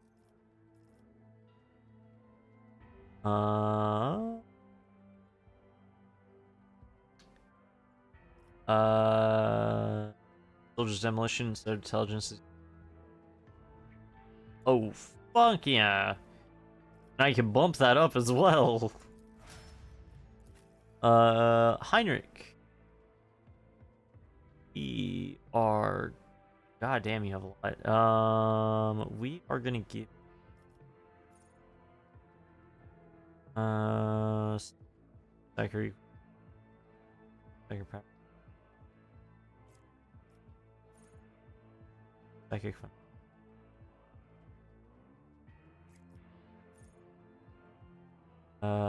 We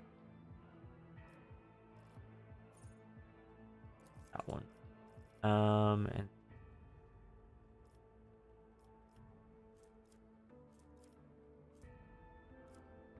warp knowledge. Abelard, Abelard, Abelard. Blade Fury. Each use of slash increases the damage dealt by slash by +1 until the... That'll give me slash more. I can't remember. Athletics. I'm guessing athletics is probably max. So, we're gonna. Gibbles, Curly, Blessed Scars. Having around. Ability that costs +3.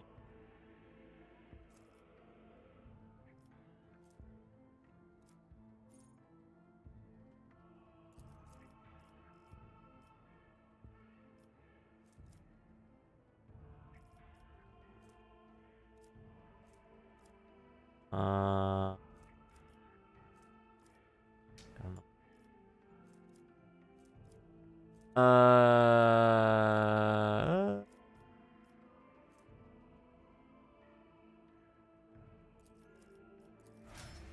That works. Alright, team, let's go to the factotum. Gotta ask him about a person to kill. Which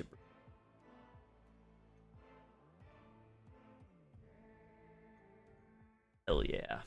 I think we're gonna go on for just a little bit longer. Just a little bit. Because I haven't really traveled very far. I think I jumped like 1 or 2 systems. And then we just started getting thing after thing coming at us, so... High factotum! I must locate someone named Naki Erebus. Find whatever information you can. Erebus. The clan name is familiar. If I may ask your lordship to give me time, the flagship's archives being as vast as they are, I will spare no effort finding Naki Erebus. Oh, 15 minutes. Oh, just 15 minutes. I found them, your lordship. The Erebus family are a lesser voidborn clan. Served in the boarding teams for many generations, spilling blood in the name of the dynasty. In service of her ladyship, Theodora. Erebus has displayed impeccable heroism on several occasions. Unfortunately, the clan was all but wiped out 2 decades ago during confrontation with enemies of humanity. For their valor and sacrifice, Lady Theodora granted the surviving members of the clan noble estate privileges and the right to settle on the world. It's not common for the Voidborn to settle on a planet. Gravity is merciless to the Voidborn, but that does not mean they are incapable of adapting to it.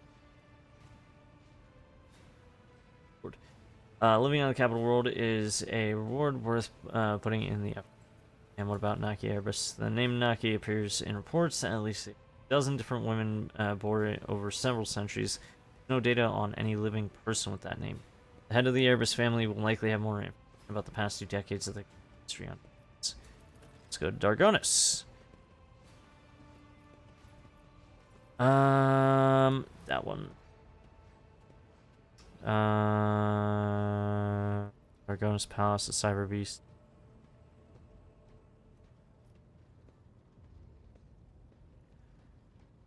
Fighters. Oh yeah, I could add in characters. Enough questions for.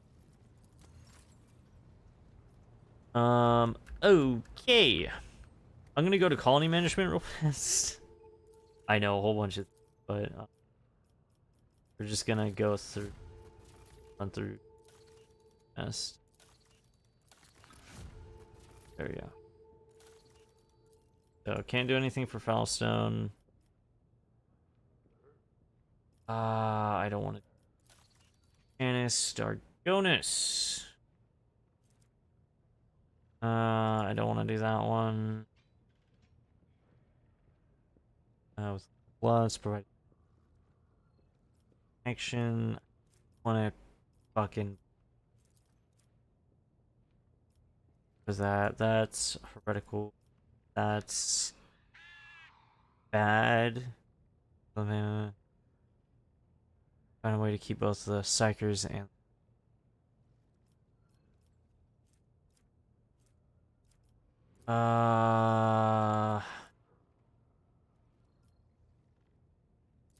sure, why not? Gain 10 profit factor. Fuck it. This one is still ongoing. How long do we? I think it just barely started. Gamma, that one's still. Um. Go. Just add a time.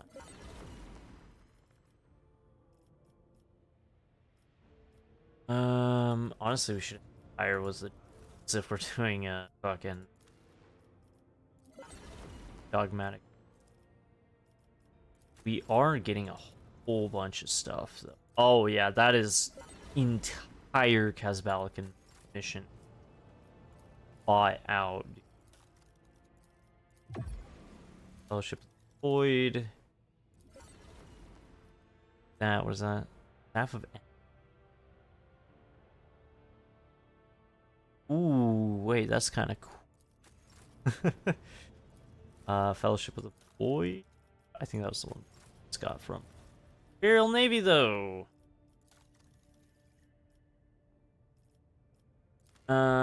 Grab some of those. Time is immediately consumed, granting you 100.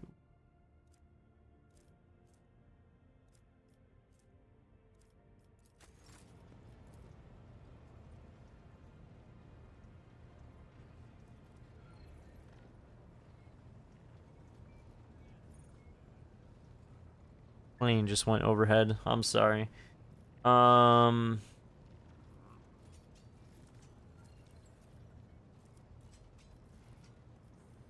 See. Got so many things. Like I said, I'm gonna have to go through off camera and just kind of sort everything. Because I do actually want to proceed with going through to this place.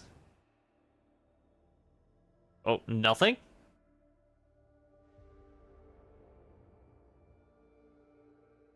Just immediately to the void ship? No, no like words?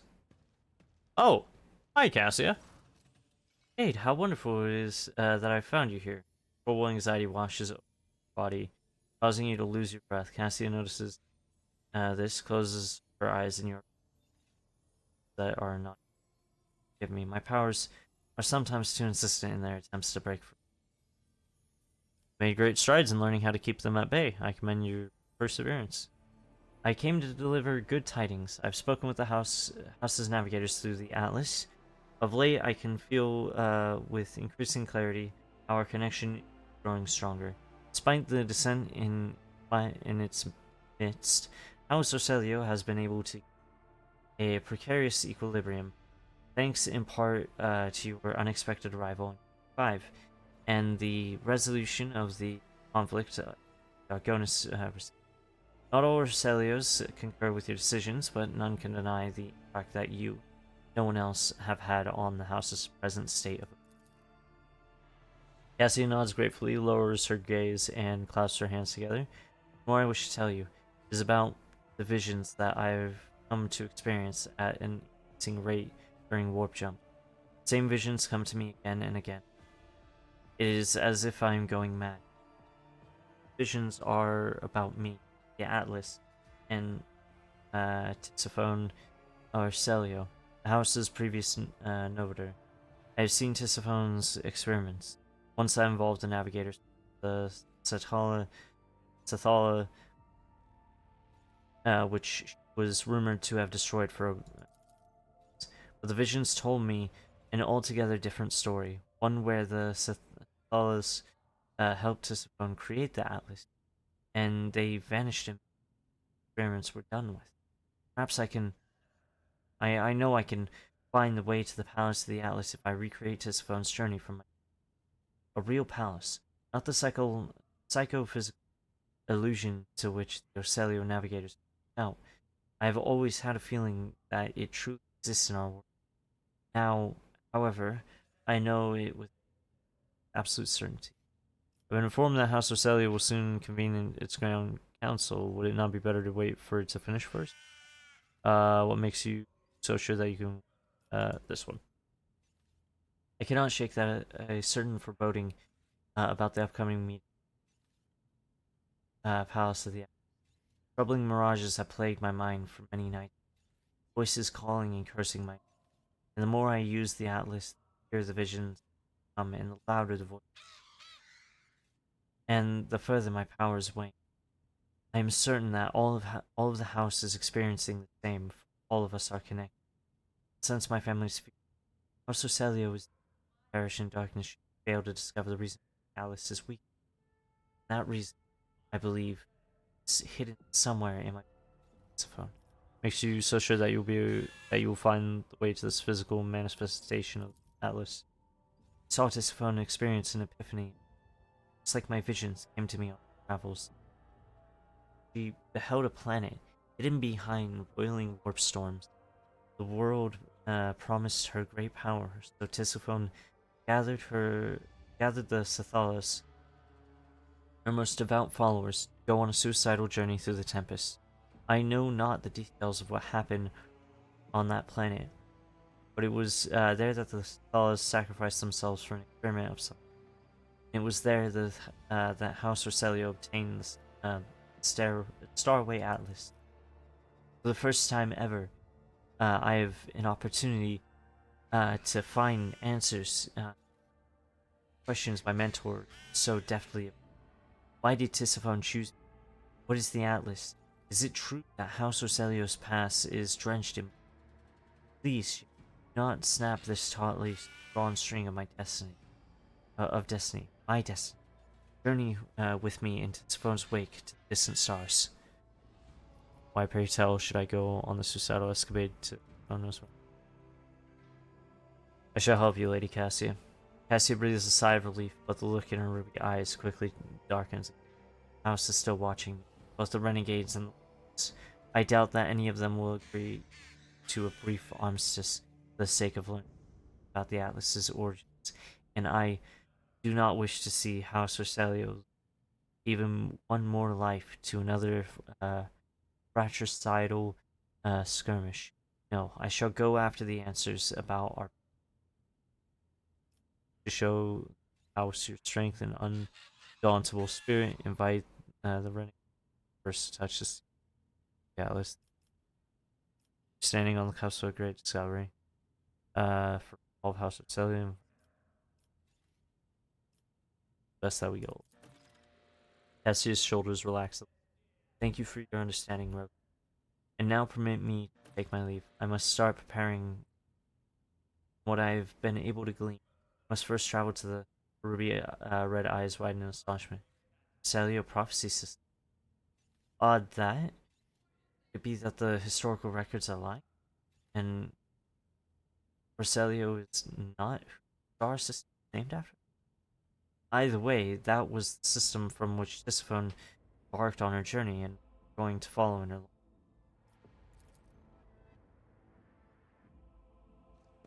Alright. More and more quests. More and more paragraphs to read.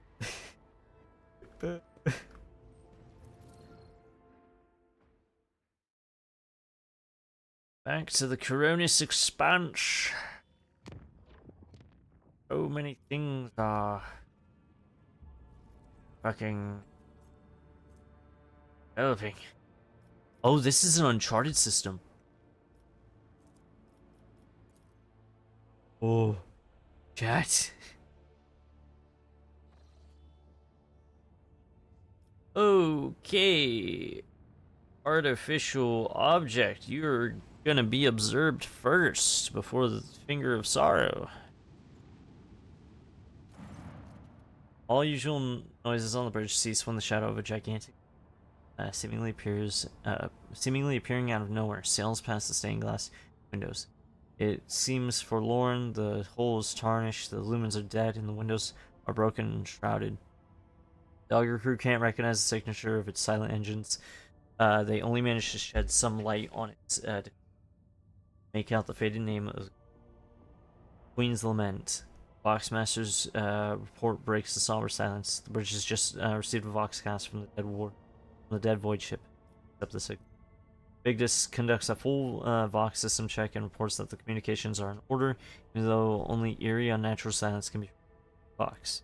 Worried murmurs sweep across the bridge. The officers are certain that this is the void ship of the old ghost stories. The Queen's Lament has appeared countless times in all corners of the like a ghost. It manifested out of nowhere and just as mysteriously vanished in the darkness of space, taking with it those who dared to board. Queen's Lament. The rogue trader has heard that name before. This void ship was destroyed by Xenos in one of the violent battles for the Expanse over 3 millennia. They say that its captain was a devout and vengeful.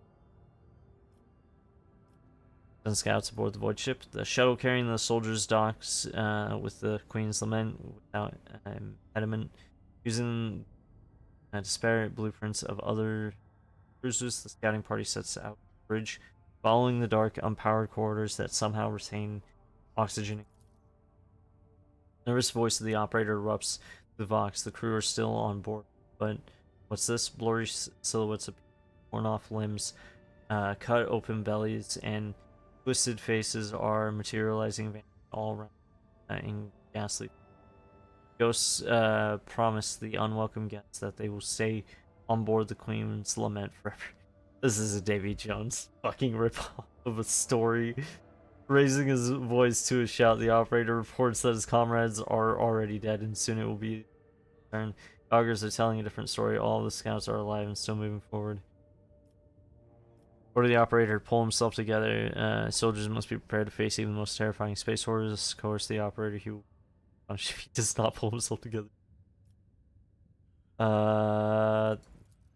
Anxious prayer to the Emperor is whispered over the Vox. For a moment, the operator falls silent. Suddenly returns, mumbling about his tricks on him. Comrades are still walking alive and well in the void. After a few minutes of silence, a child's cry can be heard through the Vox. The stuttering operator reports that friends and family of the scouting party are blown away. The friends and family who've all been taken by death. The soldiers confirm that they're not seeing ghosts but living flesh and bone. The soldiers are begging the talk to the loved one for a moment. Remind the soldiers that it's impossible to cheat death. These visions must be a product of some dark powers. Scouts begin to argue. The unintelligible quarreling abruptly stops, and after a few minutes, the operator anxiously report. Then the squad split up. The ones who decide to stay with their loved one, swallowed by the darkness of the empty deck and half an hour later, the Vox comes to life again. The operator flatly reports that the scouting party has reached the bridge. Cogitators are broken, so extracting any data from them seems impossible. Scouts have found a strange object in the captain's chair. They can't describe it, only saying that this shouldn't be there. In his usual flat voice, devoid of emotion, the operator completes his report. The way to the bridge took 16 hours. 16 hours and 41 minutes. The soldiers are exhausted and would like to rest for some time. Confused, Vigdis notes that only half an hour has passed outside the Queen. Order the squad to retrieve the unknown object and withdraw immediately. Foxcast stops abruptly and the scouting party's shuttle leaves the Queen's Lament. The void ship itself dissolves in the darkness of space. The shuttle arrives carrying a single passenger, the operator clutching a strange parcel. The young man's hair has turned white after the time spent on the vessel, and he has lost the ability to speak. His story and rumors of what happened to the other scouts will live on for many years in hushed whispers across every deck of the road.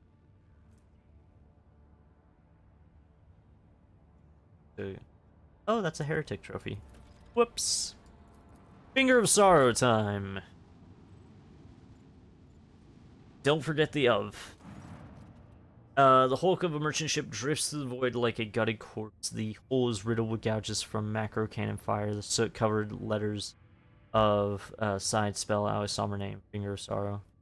The August to examine the ship. The ship is devoid of vital signs. Life support systems have long since failed. Cold, darkness, and silence fill the wreck of Sorrow. Dispatch an expedition. A squad of enforcers and tech priests put on their void suits and dock with the ship. The vessel is empty except for the frozen and desiccated corpses of the crew. Some retain human features, but others are easily recognizable as aberrations.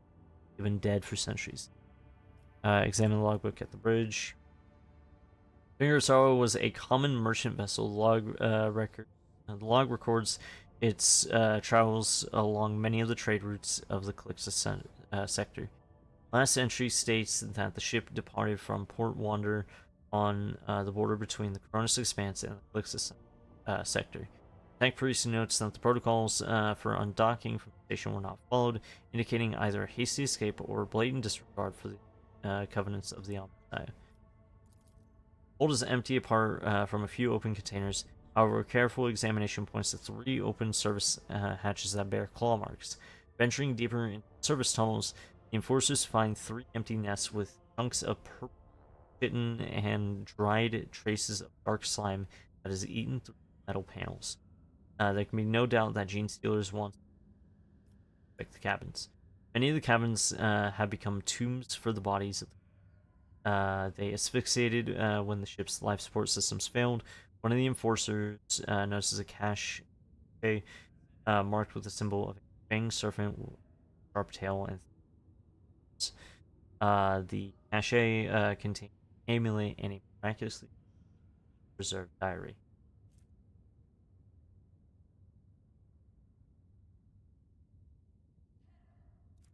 Relay the contents of the flagship. Diary was kept by one of the missionaries of a quote, secretly spread throughout much of the system.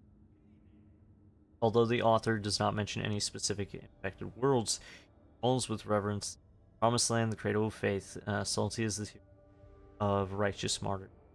The author's branch of the cult had settled on Port Wander Station, the last threshold between the Calixtus sector and Furnace. The cult grew and gained followers among the workers and the poor, and even managed to infiltrate powerful trade guilds.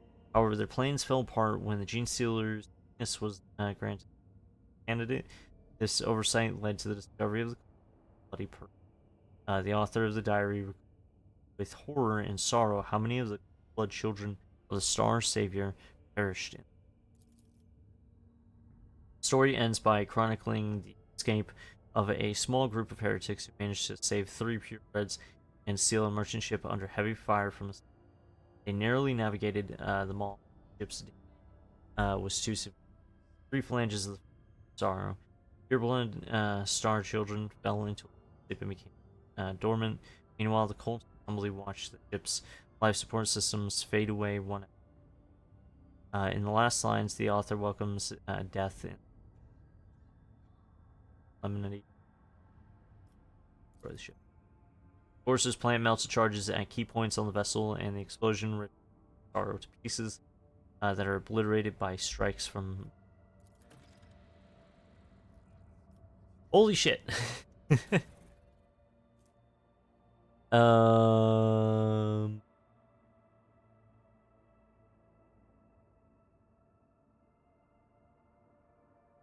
No, that's just arguably. Provides 19 speed along with low acceleration braking and significantly. Nah, I'm good. Provides 190 points of protection for each sector. Fuck yeah, give me that for the shields. Allows flank shots to be fired from kinetic macro cannon.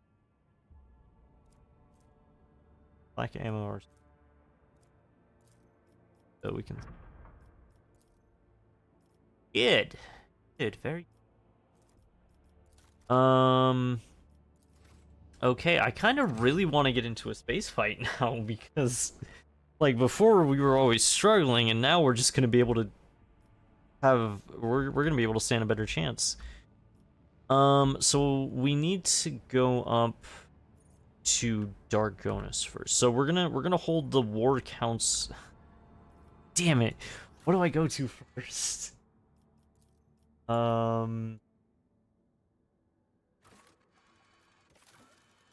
Oh my god, that was a chapter 2 thing.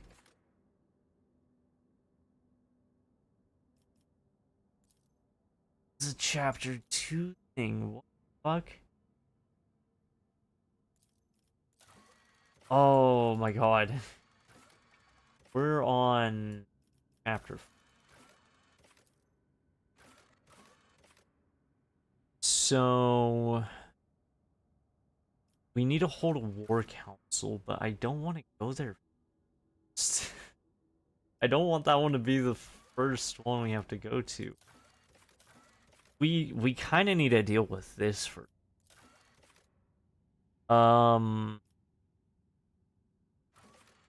Outcast duty. Certificate of an official trade represent. Oh, that was J. Doesn't answer the mystery of no time.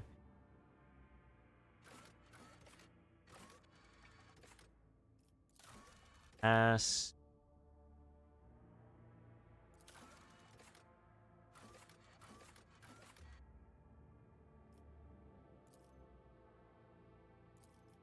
Oh, it's because it's destroyed.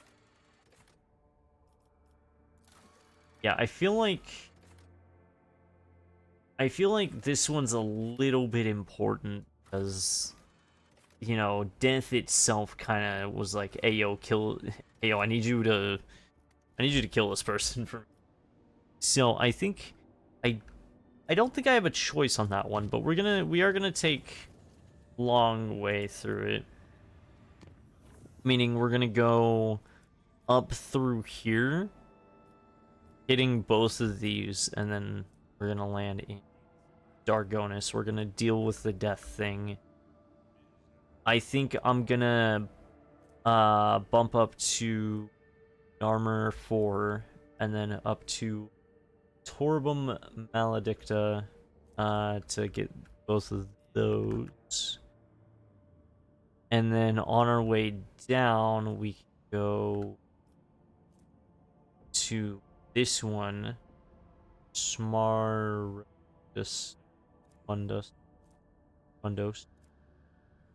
And then we can come back around to Emperor's Palm.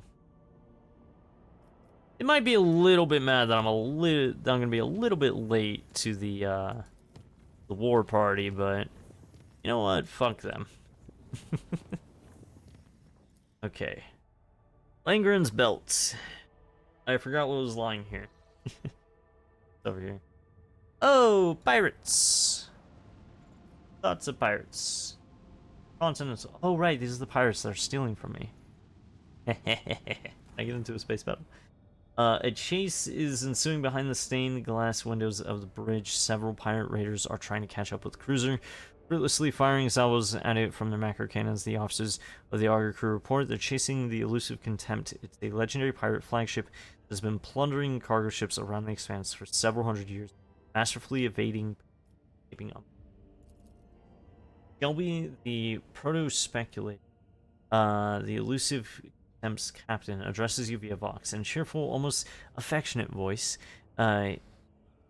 he thanks you for the high-grade resources mined by the Von Blancis Tractiums, and also for your invaluable tape. As soon as Shelby finishes his speech, the elusive Contempt swiftly enters the warp, and a powerful salvo intended for his vessel blows against your void ship's shields instead. So, wait, are we attacking? Oh, no. The flagship gets away. We're fighting the other pirates. Which is going to be fun because I get to test out a whole bunch of new toys. Oh, against a lot of enemies too. Oh, this is beautiful for me. Viper class destroyers fucking everywhere, dude. And they're all gonna hone in on me. Or at the very least, my Viper class destroyer. To start with. Oh, our poor Viper. But there's no need to worry. Because these guys are about to get fucked up. I want to see just, like, what I can do. Oh my god. Okay, I want to try torpedoes first. I want to see what those That. Okay. So if we go here, then we do that. Wait, did y'all see that? Oh! Oh, buddy! You're dead! Oh, buddy, you are so fucking dead.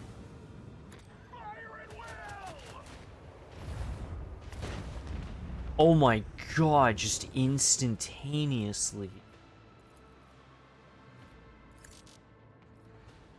Okay, so then stop showing it. Focus effort, guild master. What's that? We're gonna hold on to that first. Well, actually, no, we can sidestep and then do it.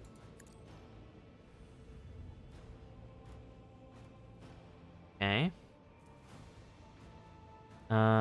Turn 45 or 90 degrees depending on the ship's maneuverability. If the enemy ship has suffered hull damage, this abrupt turn additionally deals damage.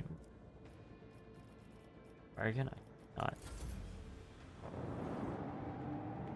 Oh my god, this is gonna turn out so bad for them because now I can just obliterate things. I'm loving this.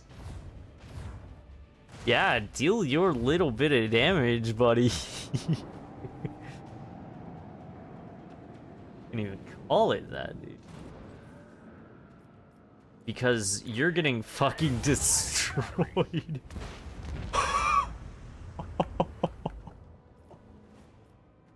Oh my god, that was instantaneous. Oh my god.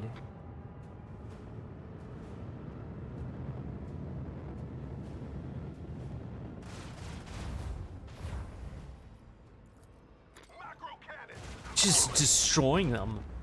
I'm just straight fucking destroying them. And like the torpedoes aren't gonna catch up. They just aren't gonna catch up. Oh my god. Master King. Get this one for a full frontal shot.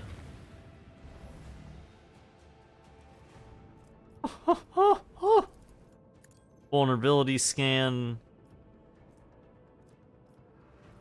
Dude, I am fucking bawling right now. We just outran both ours and our allies' torpedoes. And just absolutely destroyed. Like, several ships there. There were like, what? Like 7 enemies or something like that at the start of this?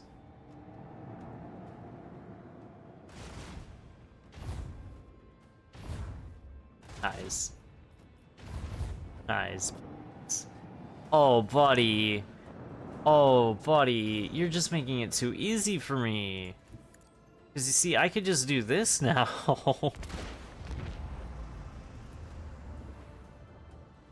And then we're gonna pull up a little bit closer. To be fair, these are weaker enemies. These are just like simple pirates and shit, you know? There are tougher enemies, but this, it just feels good. It just feels so good to win.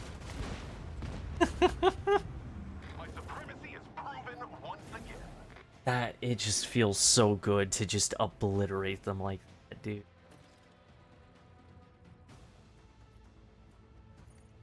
Wood ship management. Well, I can upgrade your shield pulls now. W. Upgrade anybody else. Oop. Oh my god, Solomorn's technically better. Oh wait, no, Cassia is so much better for that.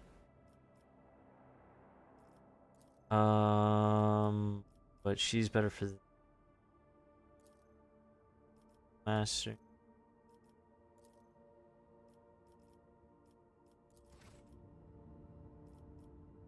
Plundered Void Station. We already messed around with that? I think we have. So let's go. Chance. And well, we dealt with that situation. I tell you what, we're gonna get up to the Dargonis system and then unstream. So hopefully there's not like 5 different side quests now and then. One-way road. The sound of that. You know, something about it doesn't exactly invoke feelings of calm. Something about it, you know. Abandoned Palace. Oh boy. I'm taking Ulfar with me. Instead of Argenta, we're gonna take Pascal. Not only to get them leveled up, so because in case I need to access any cogitators or to take on gods. Ulfar. Wind. Pottery.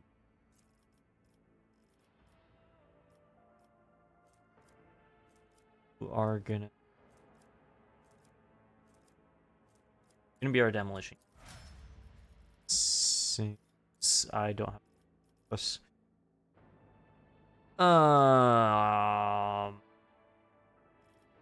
Article. Oh wait. Mechanics right to restore the wounds of. Fuck. What's your logic at? 152. Not bad, kid. Not bad. Let's. Well, I mean that this is basically what you are, so let's just boost it.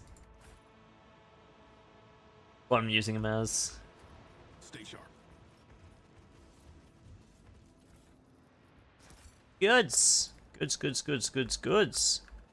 Oh my god, we are gonna plunder this place for. That's a Yukari weapon.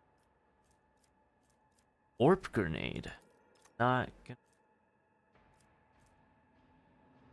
Battle simulator. Bone break.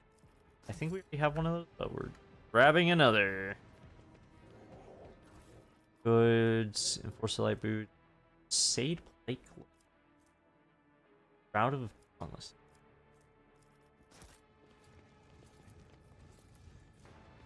Pop it open. Successful. My success is an irrefutable certainty. Another Brumby. Okay, then that's. Is that a bug? Oh, I hear something. Ancient servitor, combat servitors. No. Let's see, because there was a Adeptus Astartes thing. Wait. Power armor. Oh, that's. I want to see what it looks like. Oh, it doesn't look.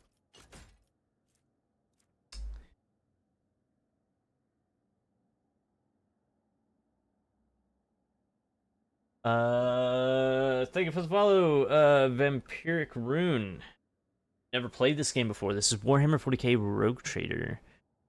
It is very fun for me. Probably not fun to watch. I don't know. At least that's what my friends have told me. That's not very fun to watch. But I don't know. You could enjoy it. I don't know. Let's see. Whenever the wielder performs a heroic act or a desperate measure, they gain +2 attack points, +6 movement points, and 8 temporary wounds. Versus the Wolf Pelt Cloak. Grants 10% armor as long as the wearer has performed both melee and ranged attacks this turn. What do I like about it? I love the setting, and I love the fact that it's an RPG. I love lore, I love turn-based Onward. stuff. I love many aspects of this. Lower Imperium. Always striving for greatness. Manuscripts back at bench. That's probably one of the outposts. That's stuff. I think an alternative approach as well. Broken Vox. You're a trader in a what? You're a trader in what would that be? So a rogue trader is not like an actual merchant. They are what is essentially a rich person, who's been given privilege to explore and expand and colonize stuff across different sectors of Imperium in the Warhammer 40k universe. That is a lot of dead bodies. Oh, corrupted noble. Hi. A lushly dressed, vaguely human-like carcass sits reclined in a massive Calixian oak armchair. Countless brownish-blue patches over the dead flesh overlapping one another like snake scales. One of the hands, claws of exposed bone, supports a grotesque, bloated. The creature's chest remains motionless, and its eyes stay tightly closed. It is hard to say whether it is dead, asleep, or merely lying in wait. It's not dead. It is dead, but in the wrong. Not. Tibbles bows her head as if ashamed of her muddled explanation. Places a hand on her weapon. I ask your permission to fix that. Open fire on the carcass. Sharp scales break away from the dense skin with every shot, and the creature's flesh is torn apart by countless projectiles that reduce its ugly carcass to a bloody pulp. Mutilated face, completely stripped of skin and even bones, grins at you with a demented smile of a severed jaw. Sole remaining eye hangs from a bare nerve, shimmering with an unnatural yell. Don't think me a coward, Lord Captain, but I would prefer to leave this place as soon as we can. Who knows how many such creatures lurk in the creature's flesh starts swiftly regenerating before your very eyes. Oh no! Within seconds, the bones are good. What items would I don't know actually. Probably like silks, art. I guess more art pieces like paintings, sculptures, jewelry, stuff like that. Within seconds, the bones are once again fused together. The vessel's internal organs and nervous system grow back.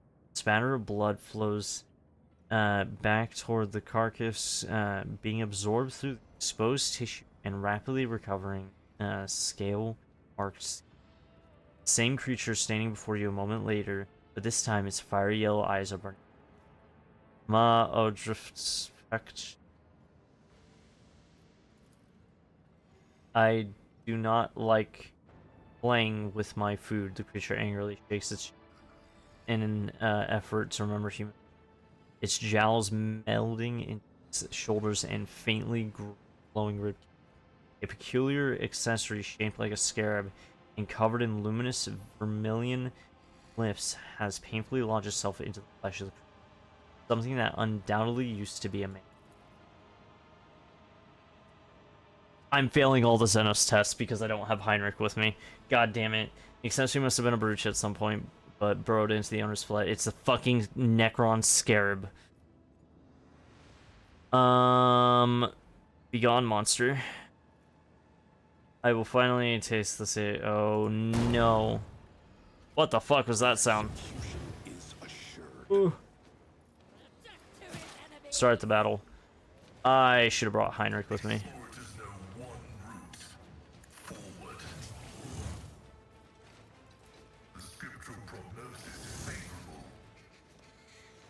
I don't know what to do. Oh, that's 1,722 health. With purpose. Oh my god. Precise shot. Contemplate your weakness. Okay, that's not gonna do anything. How about incinerate? Okay, Let's set orchestrate flames to keep them burning. Burn. I just want to burn this fucker as much as I can. Stabilize everybody and then let off another shot. Oh my god, my guy gets so many action points. May choose an ally. Run around the target's attack ignores enemy armor kibbles. And then becomes immune to any attack from demons and Xenos and all demons and Xenos. No, I'm gonna hold on to that. Okay, Solomorn, Ulfar, Pascal, and Abelard are gonna be well, no. Yeah. They're all gonna be focused on keeping the servitors away. Kibbles and my guy are gonna focus on killing whatever the fuck this thing is. I shall not fail. Stop attacking my bird. Stop attacking my bird. Stop attacking my bird. That's... Oh.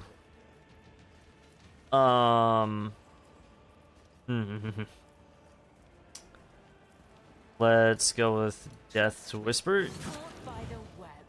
And then Elusive Shadow. So he can't target Kibbles.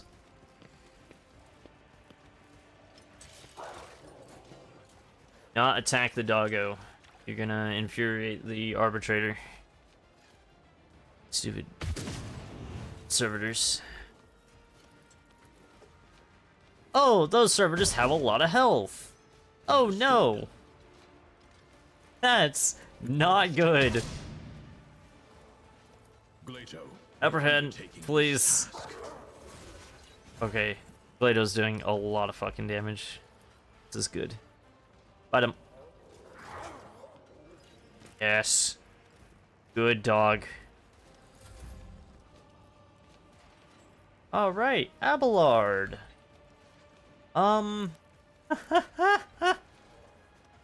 This is terrifying. At your beck and call. Let's deal with the ones close to us first. Victory is imminent. An exemplary strike. Indeed. Oh, I forgot to activate his shit when doing this At your stuff. beck and call. Let's do substance 8 It will be done. and stub. Oh shit. Hell for stern.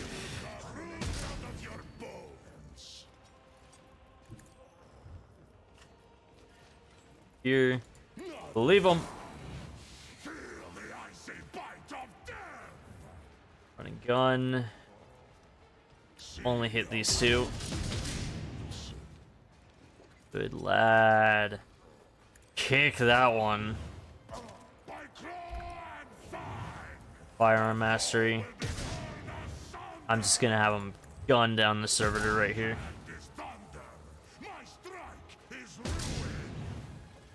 Oh my god, it takes so much to kill just one of these things.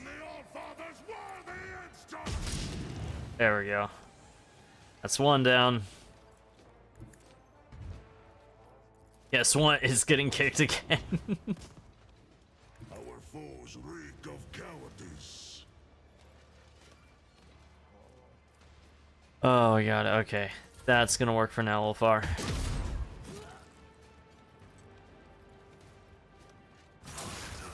Is the reward. Slice. Request approved. Tactical knowledge. Binary Let's see what that does. Gifts to Torment.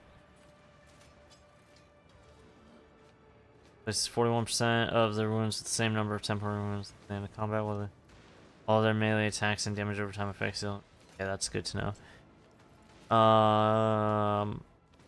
What does this do? Melee inflicts bleeding on ally of their choice. Gains a +4. Oh wait, Kibbles. Gets buffs or something like that from bleeding, apparently. Um. One step It's not ahead. Okay.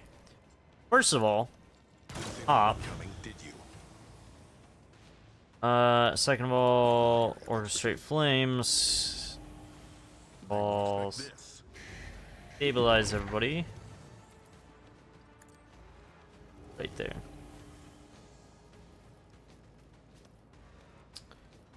Yeah, that's all we're gonna be able to have you do right now.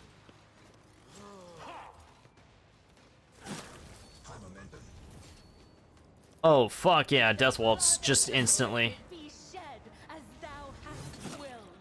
Please don't attack my guy or the bird. Please.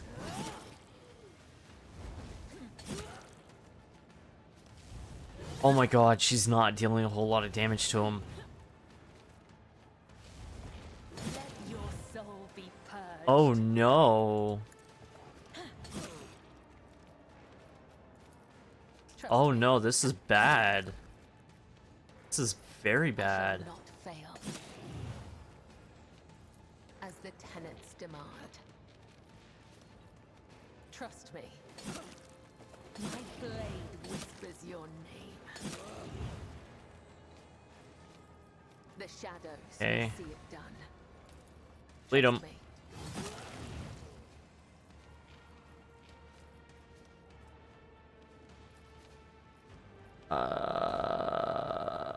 Which is an opening in their line of sight and marks an opening.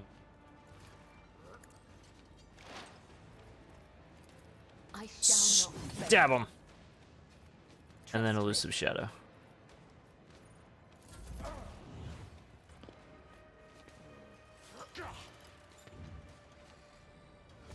Oh baby, this is gonna get rough. Alright, Solomon. Mark the target. Move up. The order is clear. Fire.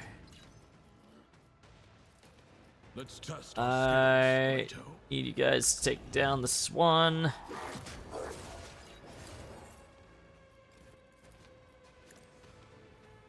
Right. Good boy. Go and apprehend Be enough. that one.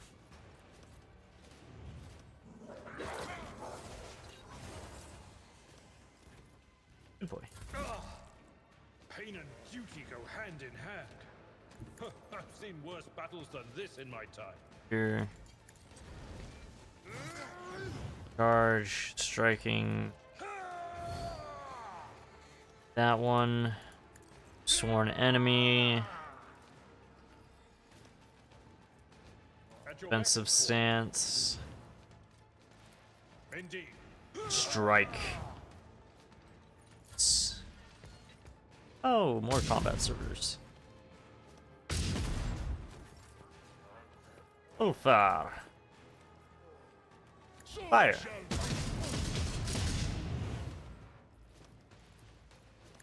Sweep them.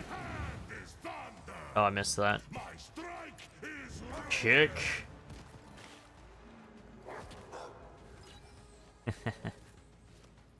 I like the way that works. Alright.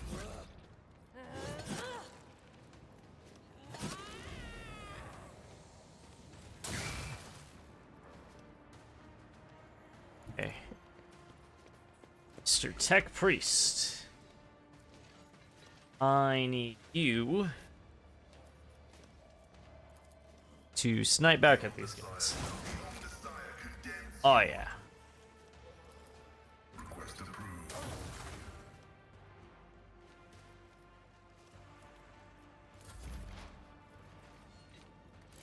Okay, close range time.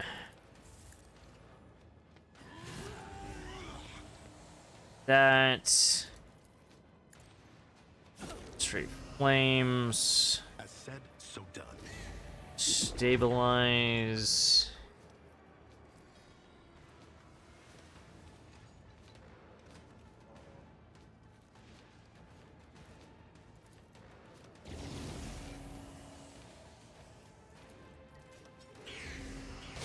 Hit it.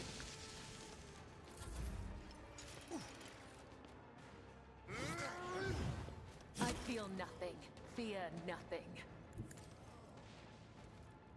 here.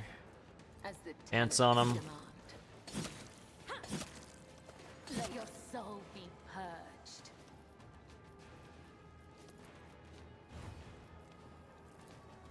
Beat him.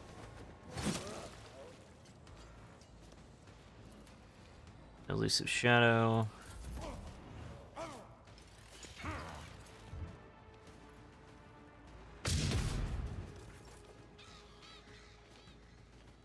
Elmorn Position. here. Accepted.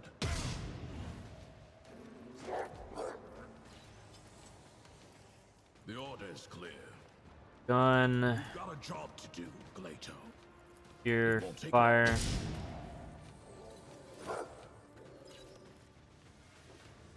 Good. Glato, Attack. we're undertaking this task.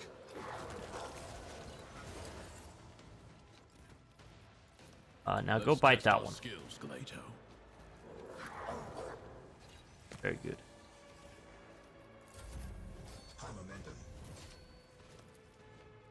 At your beck and call. Strike. And we're just gonna use all of our fucking things. Because we get Daring Breach. So we're gonna I will do my duty. defensive stance. Actually gonna break through. We're gonna slash. Even if it misses, that's fine.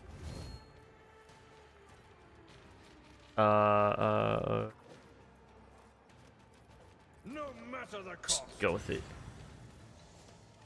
Oh yeah. I'm not interested. Fucking strike. Well, 1, it will be done. 2, 3, Sure hand. I will do my duty. 4, 5, It will be done. 6. I imagine him like fucking Anakin Skywalker going, die, die, die, die, die. Oh my god. Okay. Babylard right there. Turn. That stops that one. Fire. Swipe. Kick.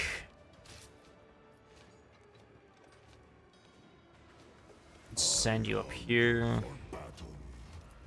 Running gun. Right here because sure. Good. I'm fine, you're gonna shoot then.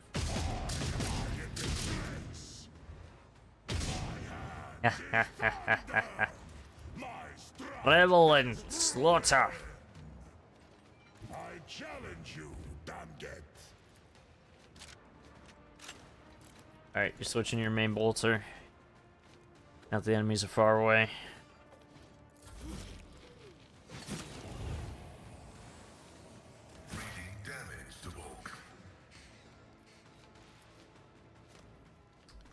Were there no other? No, it's just those 3 remaining. Alright, finish off this one then. Alright. Finish. Right. I defy you. Easy. Contemplate your weakness. I said, so done. Flames, I don't know. Slice. My blade whispers. This motherfucker has so much fucking health, dude. No use. As honor ordained. Blood thing. Trust Just me. strike the shit out of him. Hoping something happens. For an I shall opening. not fail.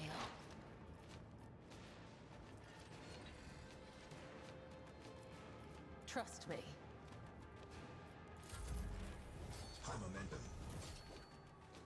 The guilty will fall.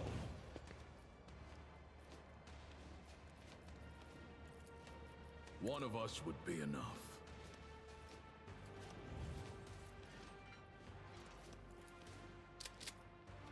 The order is clear. Item. Leto, we're undertaking this task.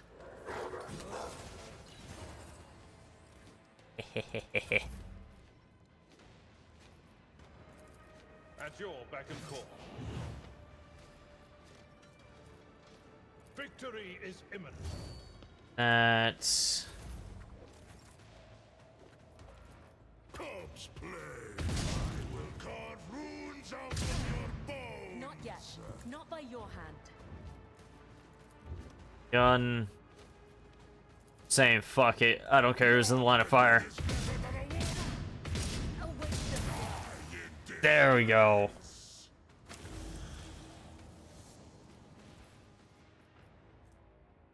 Halo device. No, that's different. Oh no. That's different. Immunity to injuries and traumas. Whenever the wearer kills an enemy, any damage they deal is increased by +1% until the combat intelligence, willpower, fellowship, or by. And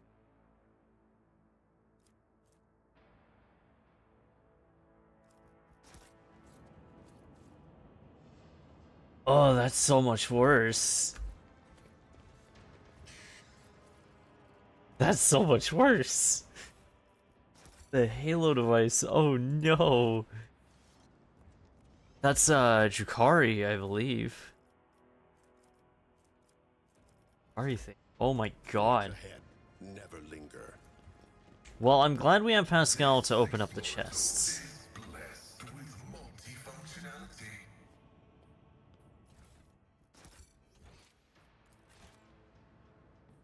Oh, this probably would have explained something, wouldn't it have? Yeah. Pascal gets gubernatorial will by the grace of the God Emperor hereby command to provide office no more greater than 20 faithful young consultation around Boston from oh, they were doing it. Let's see this. They were doing a ritual. Not good. Okay, well, I think that's that. That secret dealt with. What are our colonies like? Hey, Lair in the Void. Holy Servitude. Visions always need new programs and convicts will adequate. Oh, I forgot. Gamma, Vivos is going through. Don't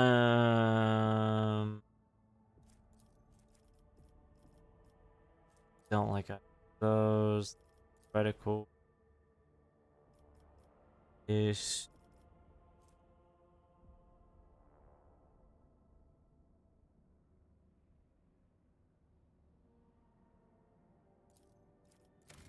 That one, because it gets me a boost. It gets me a solid boost.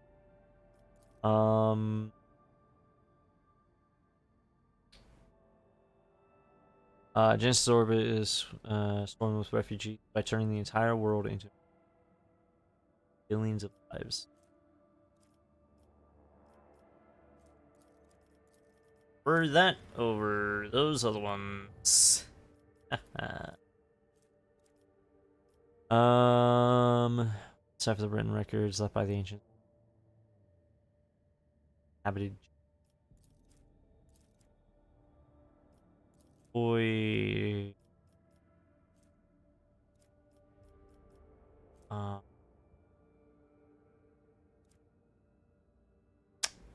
Fine, distill this substance, transforming it. Oh, like that. Mission.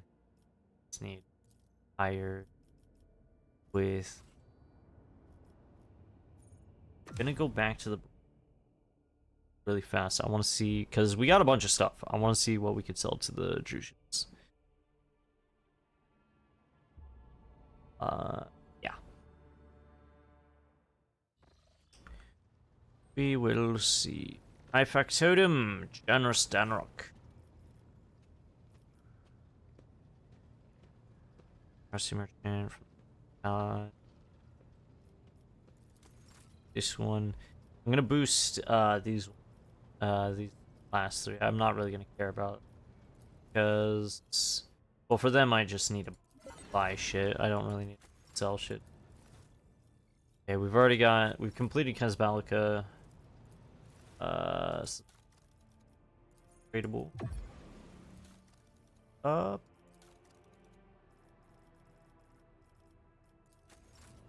Fellowship of the Void. Oh, you're the pirates.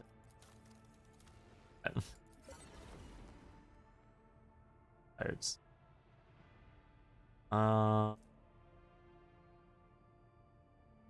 Flash dash. Yeah, I'm definitely gonna have to go through. Guy, each of my shit in my.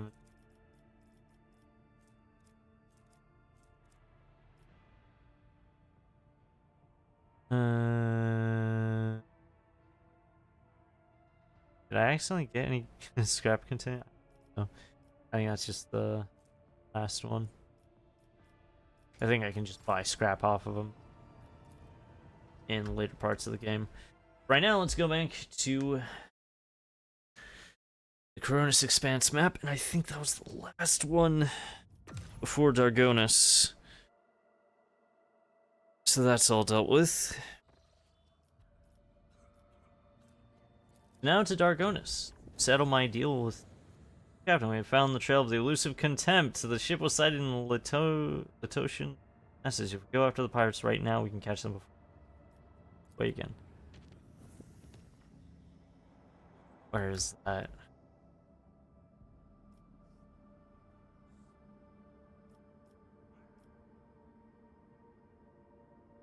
Where is?